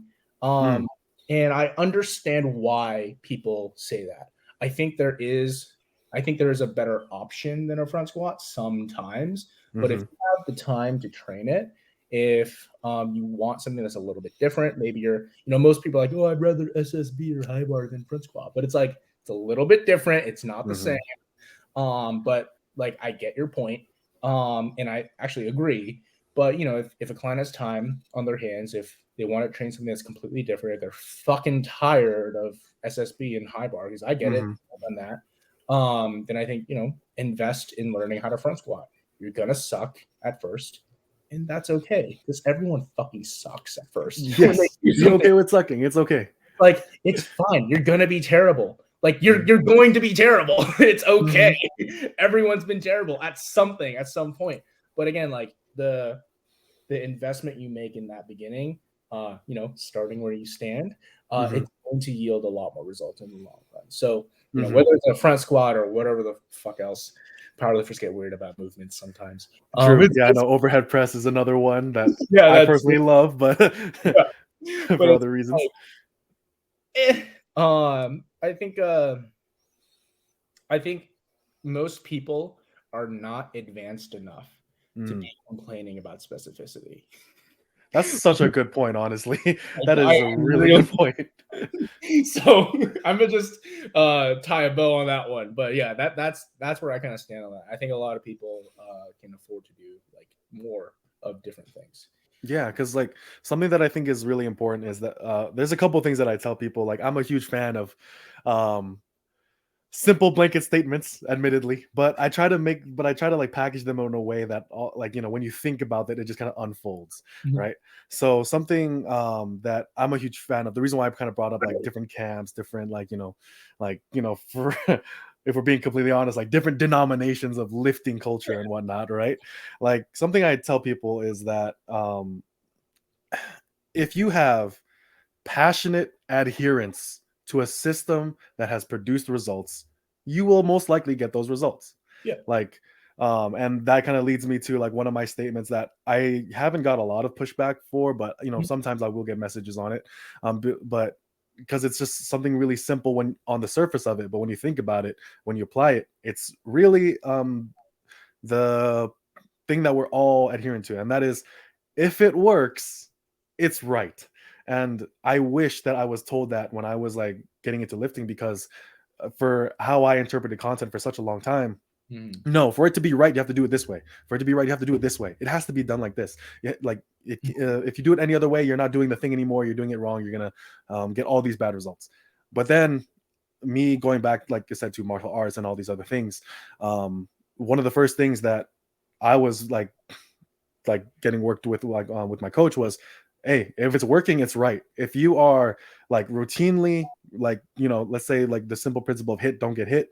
If you are doing that and there's like this weird deviation in your form that's allowing that to happen, like not just it's like, you're succeeding despite it. It's because it is there that you are like now having success. Keep it there. Why would you try to like undo something that's working? Why would you try to undo something that's working just because it doesn't match what someone else thinks is right? So I think that's something that's really important with my like what I want to communicate to people. If it works, it's right. And the thing is, like, this doesn't mean that I'm also not a fan of, I don't believe everything works. I don't think that, because I can make you a program today that will 100% not work. Like, so it's very easy to make a program that doesn't work. So clearly not everything works, but the things that do work, if you're just adherent with it, if you are passionate about it, then that's what I'm looking for with like a lot of these things. With when it comes to coaching, obviously we're trying to iron out all the errors and inconsistencies and things of that nature. But what are we really trying to do? We are trying to get them to be as consistent as possible with the things that are working for them. So that's something that I think is really important. And then there's this other part that you kind of touched on that I also think is just as important as well. So forgive me while I try to like think my way through it, because like I'm pretty convinced I have like I'm gonna have CTE in the future. I took a bit too many hits in the head. But so if it works, it's right. And then damn, because it was a really good talking point, but hopefully it comes back to me in the middle of the night as I'm like. Do you remember what we talked about leading up to that or after? It was in like related to like the point that you had made just before I started rambling. That doesn't help. Oh no, it's on the tip of my tongue too. I remember saying that most people aren't advanced enough, like be super specific. I remember that was a talking point that we kind of meditated on for a little bit. Was that it, or was that something else? I think that was something else, but that is such a good point. Like I think people need to hear that like multiple times over.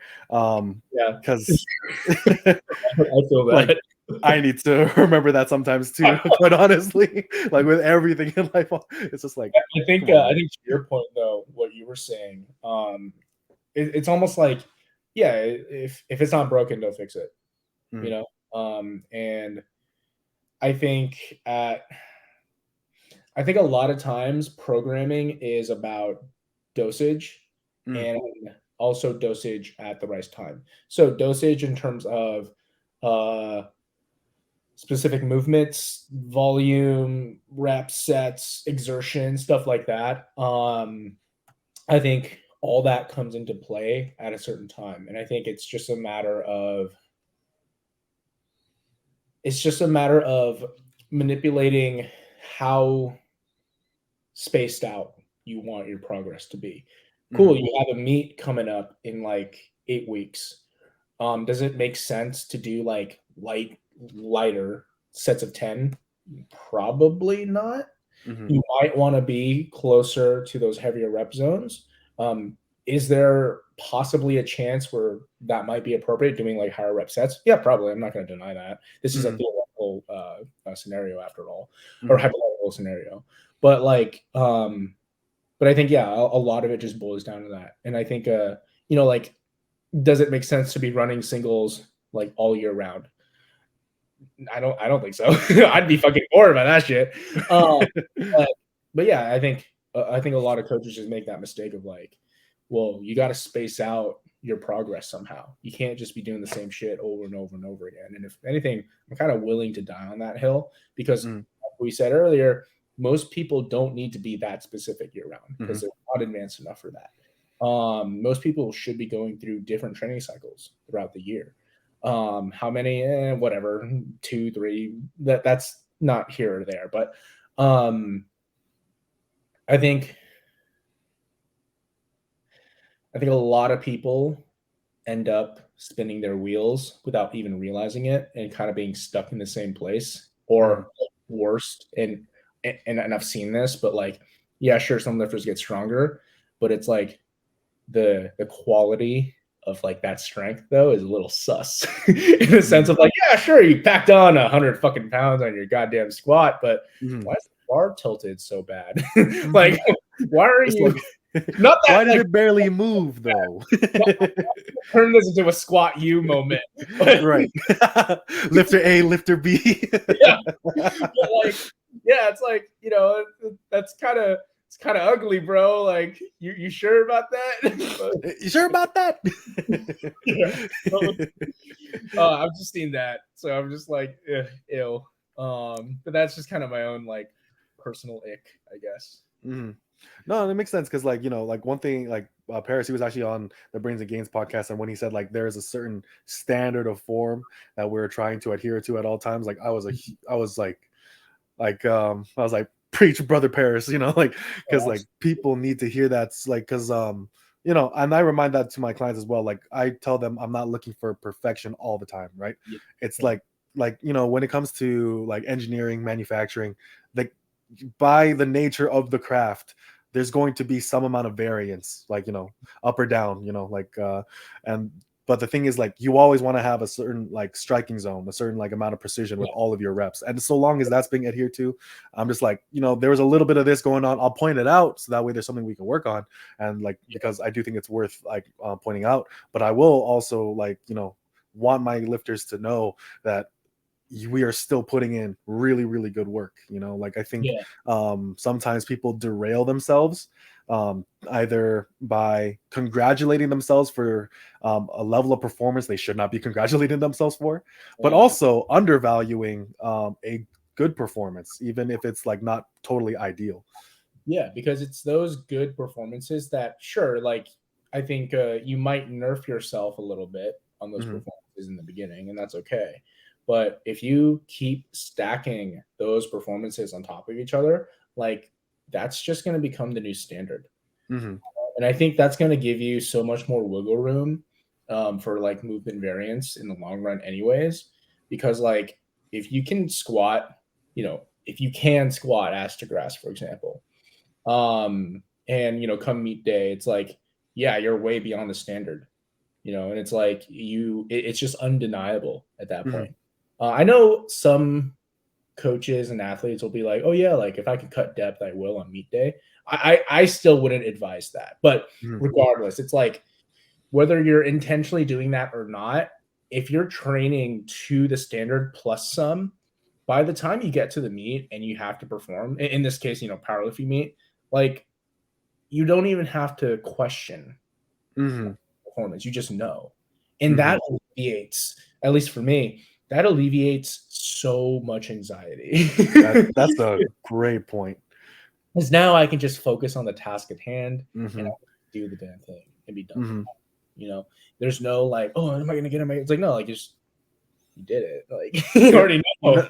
Another day in the office, like this is what I do. Yeah, it's not boring, but like but I think that's kind of like that's why I like competing. That's why I like competition, because I'm basically just competing with myself at the end of the day, as cliche as that may sound. But I'm also showing up, and not only am I going beyond the standards of the meet, I'm adhering to my own standards too.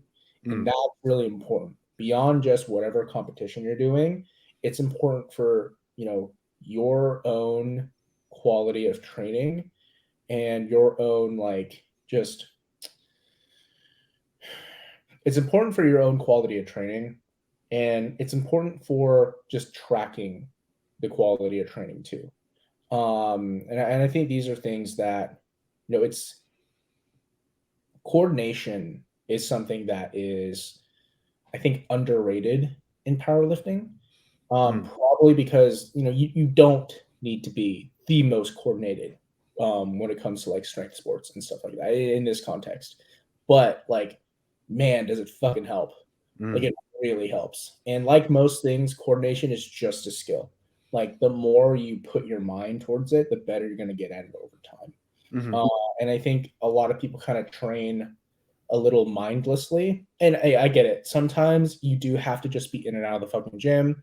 Like I was saying earlier, I don't want to spend 3 goddamn fucking hours in there, bro. Like, mhm. and it's not like I'm, thinking of a million cues in my head either. It's like, no, like I have like a handful that I'm working Yeah. on. You like when I'm warming up, but by the time I get to like my heaviest set, like I'm just performing, dude. Like I'm just doing Mhm, it, and I'm just like executing. But yeah, I think that's just like I've been saying this to a handful of my clients lately, but um, I've been kind of like autistically screeching at them that like that like quality training will always yield quality results. If mm, you're if you're shitting the bed in your training, guess what, dude? You're gonna shit the bed when you get on the platform. Like mhm, like the quicker you circumvent that, the quicker. Okay, that might not be the right word, but the sooner you get to training and moving in a way mhm, that's consistent and reliable, mhm. more the higher like the higher quality of results like you're going to receive. Like because it's just like it's things consistency is what breeds like success. Like Mhm. that will bring you there. Like if you just do the thing that you are trying to do and you just do it and you just keep doing it, like you're gonna get there. Whatever's going to keep you the healthiest, whatever's going to keep you the most honest, Mhm. like that's what's going to get you there. I think that's Yeah. why I get very anal when it comes to like things like pauses and stuff like that, at least for my own clients, and why I Yeah. almost always make a point of it when I'm like Mhm. line on my story, because it's just like, yeah, they're doing the not sexy work.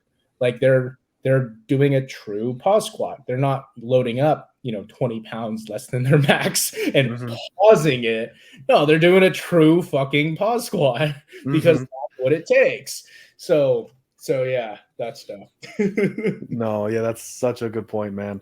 Like I like same thing with myself. That's why like for me, like like points of so something I like maybe this will help the viewer also, but here's some points of contact between me and my clients, right?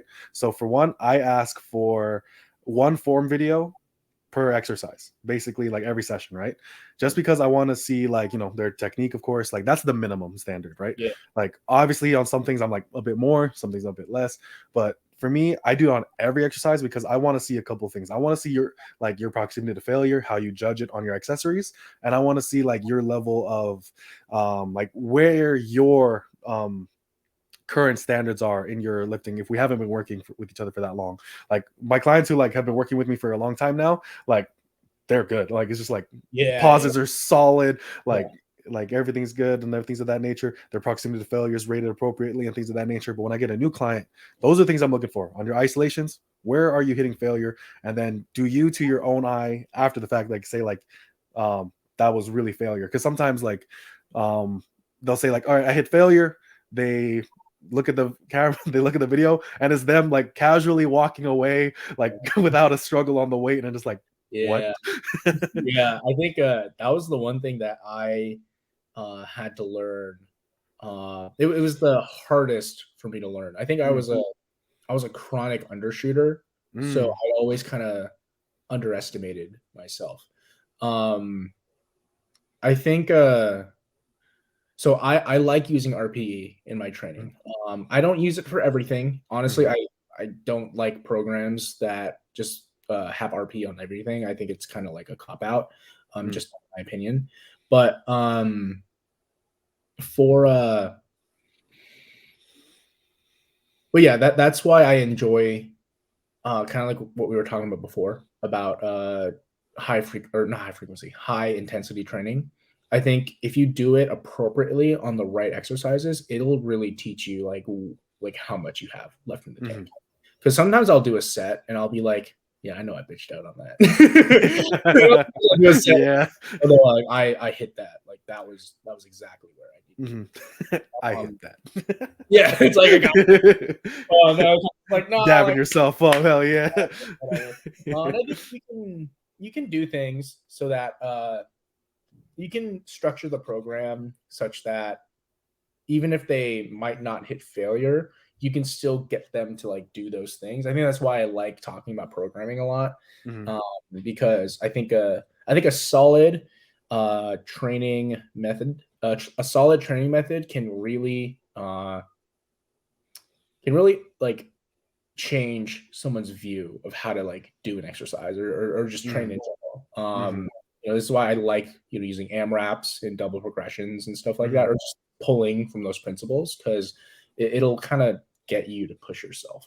And even at the end of the day, if you are happening to like save a couple reps in the tank unintentionally, it's like, well, at the very least, we're still seeing progress on paper. That's still Yep. something. Mhm, Um, and like and gauging like reps in reserve and stuff like that, that in and of itself is a skill too. And I think there's some movements have a little more room for that than others. I think mhm, like sometimes when I'm peaking for like a meet or something, or just like starting to get really heavy in my training, I'll kind of know like, okay, like sure it's an RP8, I have to hit it, but like is it worth it to go up type vibe. Because sometimes it's like I think for some people, if you're advanced enough, you might have to kind of play with like that decision making, and I think that's when you might have to just kind of take. You might have to just be like, you know what, that was not intentionally undershot. I probably had a little bit more in the tank, but it might be wiser if I didn't do it. And I think there's a context in where that's okay. Mm-hmm. But yeah, like to your point, most people don't know what it means to train to failure. And I say that as somebody who probably 60% of the time on sets where I'm supposed to go to failure, probably miss it. Yeah, me too. Like it's a work in progress for most people. And I Mm-hmm. kind of thing. It's like it's not about being perfect. It's just, and this is what I say to my clients, I don't expect perfection either, but I do expect you as an athlete, as a client, to continually like do better, to pick up on the things that I'm saying and apply Mm-hmm. it. Definitely. Because it's just you set the foundation, and then at that point you just kind of polish. Like Mm-hmm. there's no there's nothing, there's no perfect anything. It's just you manage, and you Right. manage as best as you can. Yep. And then managing it as best as you can, trying to create the outcomes and results that you're looking for, and like that's success. And Yes. um, one thing that I also think about success with is, or how I define it for myself, is success is the progressive realization of a worthy ideal. So you should not. So that means one, you should have a worthy ideal, and two, you should be making tangible, real, observable steps toward it. You're becoming more of that thing. And so long as that's occurring, you are like having success in your training. What are some things in your life, in lifting or outside of lifting, that you yourself hold as like your most worthy ideal? Um,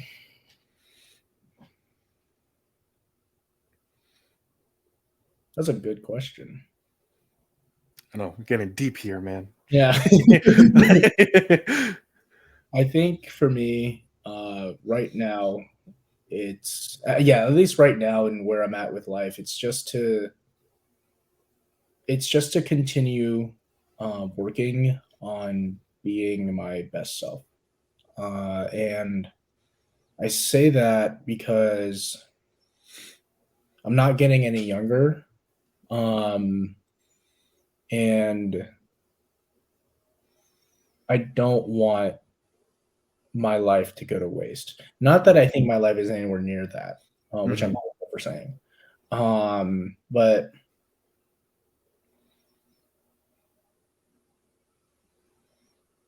I think growing up, being like first generation, I think having those experiences and just kind of understanding, or not understanding, but learning what life was like from my parents. I think that as much as I didn't see it growing up, Hmm. uh, in retrospect, I think that really shaped how I kind of saw their life and how I saw my own life.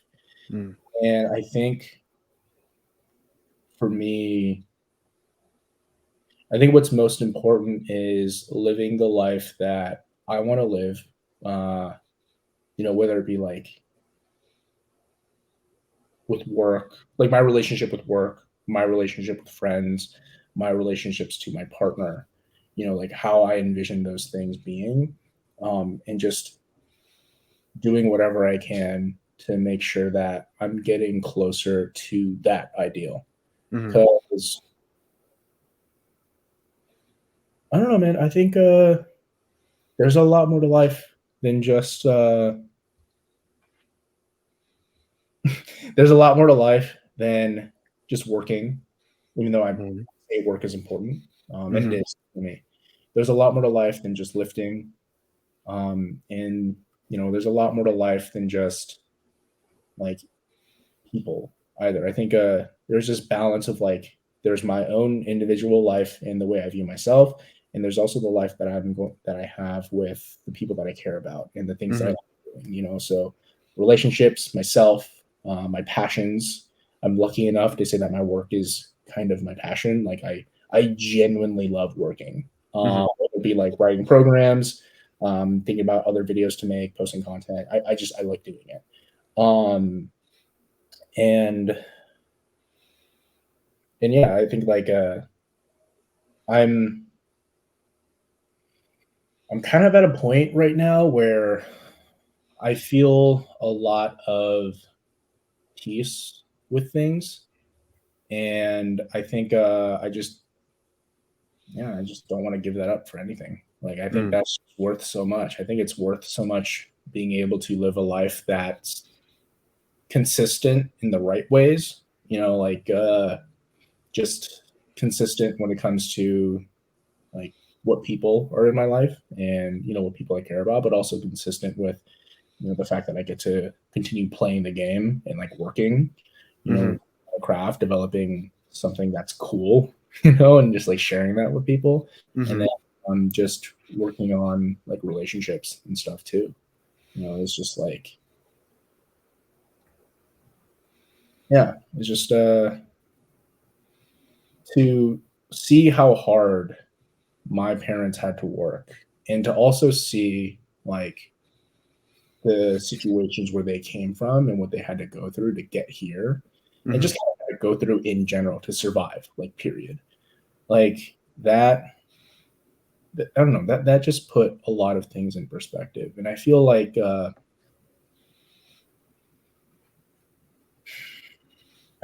have, I guess it might be self-imposed, but I feel like I just have a responsibility to just kind of do right by that. Mm-hmm. And not just for the sake of like my parents, but also just like for myself too. Mm-hmm.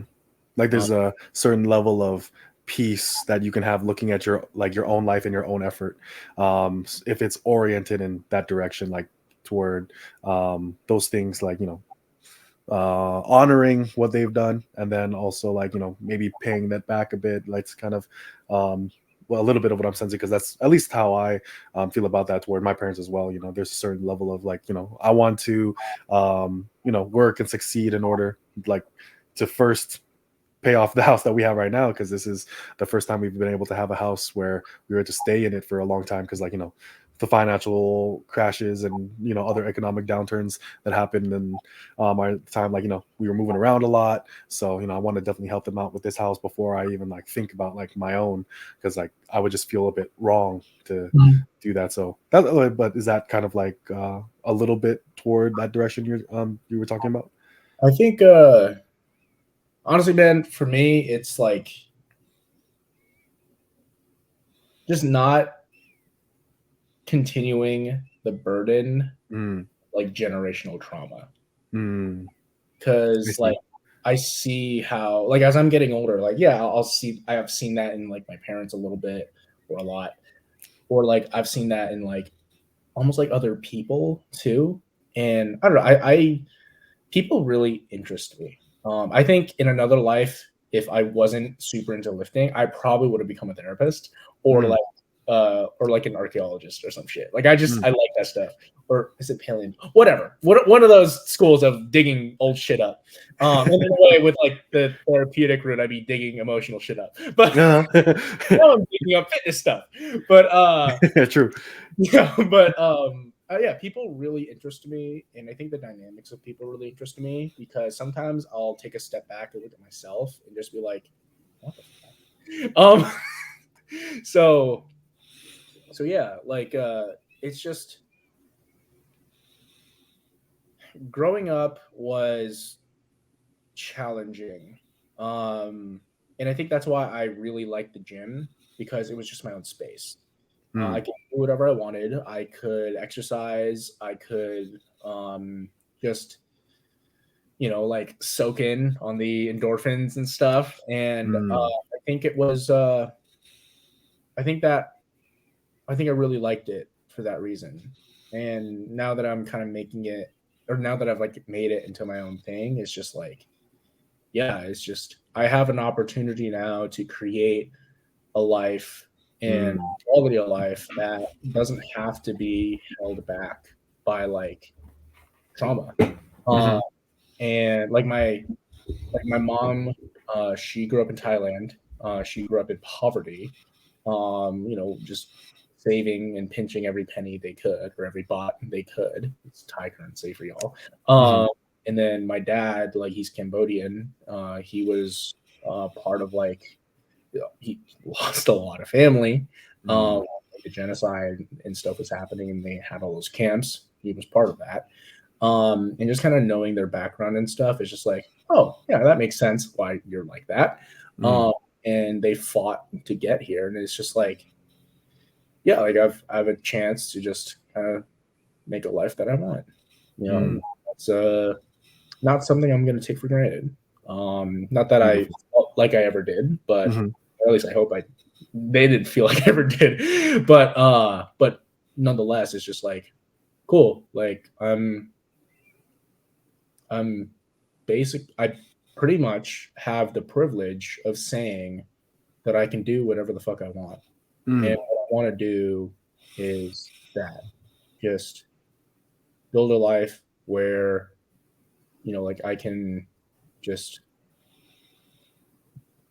know that I'm okay, and build a life where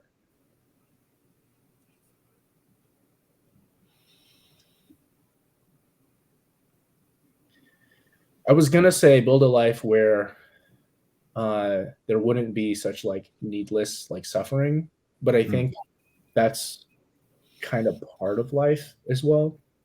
There's no, like, controlling that. I think what I really mean to say is to build a life where, like, whether it be like me having my own family and building my own family, and just kind of giving them that understanding of, like, hey, like, life is fucking tough, and we're in a good spot right now, and a lot of effort to get here. Here's how you can live, like, continue living, like, that good life. And if it hits the fan and if bad stuff happens, like, just know that you can handle yourself. I think that's kind of what like drives me. I think right now is just like, I've found what I'm good at. I found what I want to do, and I'm lucky enough to say that. And now it's just like, keep doing it, and, like, monetize it, and don't be too shady. Right. Yeah. Like, be honest. Just kind of go from there. That is beautiful, man. So yeah, I think what I kind of like took from that is, like, making a home for yourself in your own life, because this is the life that we have. Finding peace in your own life, and we create peace by doing what we love, and doing what we love obviously requires sacrifice from us. It puts hardship on us, but there is always going to be this level of satisfaction when the hardship is self-imposed than when it is forced upon you. And when you are able to have that willingness to be a part of everything that matters to yourself, regardless of any amount of hardship, then that's when you have that good life. That's a very beautiful message. That's kind of like what I took from what you said, and I think that's a really good place to kind of cap this conversation. But I would love to have you back on in the future. It would be it was such a good conversation. I had such a great time. That was a very beautiful place to leave it off of. Is there anything you want to say before we go, and where can people find you? Yeah. So you can find me on Instagram at Andrew Kyle Tang. You can also find me on YouTube, same tag. I think what I want to leave people with, because I get, like you were saying about me, like, holy shit, like that's possible, right? Like that, like, you saw, like, my page and whatever, I was like, that's doable. And I think for anyone else that is kind of wondering the same thing, or, like, having that same thought, because I'll get, like, DMs and stuff, and people kind of ask vaguely similar questions. I just try my very best. Like, I opened with that, and I'm going to end there, because that's all it really takes for most people. Just do your very best, and be real with yourself too. If you can improve in some areas and stuff, cool. Like, there are resources. Like, you have Google. Yeah, ChatGPT now, dude. It's free. Now resources, and if it means, like, reaching out to somebody, then reach out to somebody that you trust. And I guess that might be a little bit more about life and stuff, but even that is just try your very best. It's going to get you somewhere. Hell yeah, man. Beautiful message, great conversation, absolutely monster of a man. Like Thanks. so that is it for the video. Thank you so much for watching. We really appreciate everyone tuning in. I dude, I need to work on my outro skills because I fuck it up like so many times. Like in the previous one, I just like I just turned it, yeah, I just like turned it to an advantage, but man, like, oh god.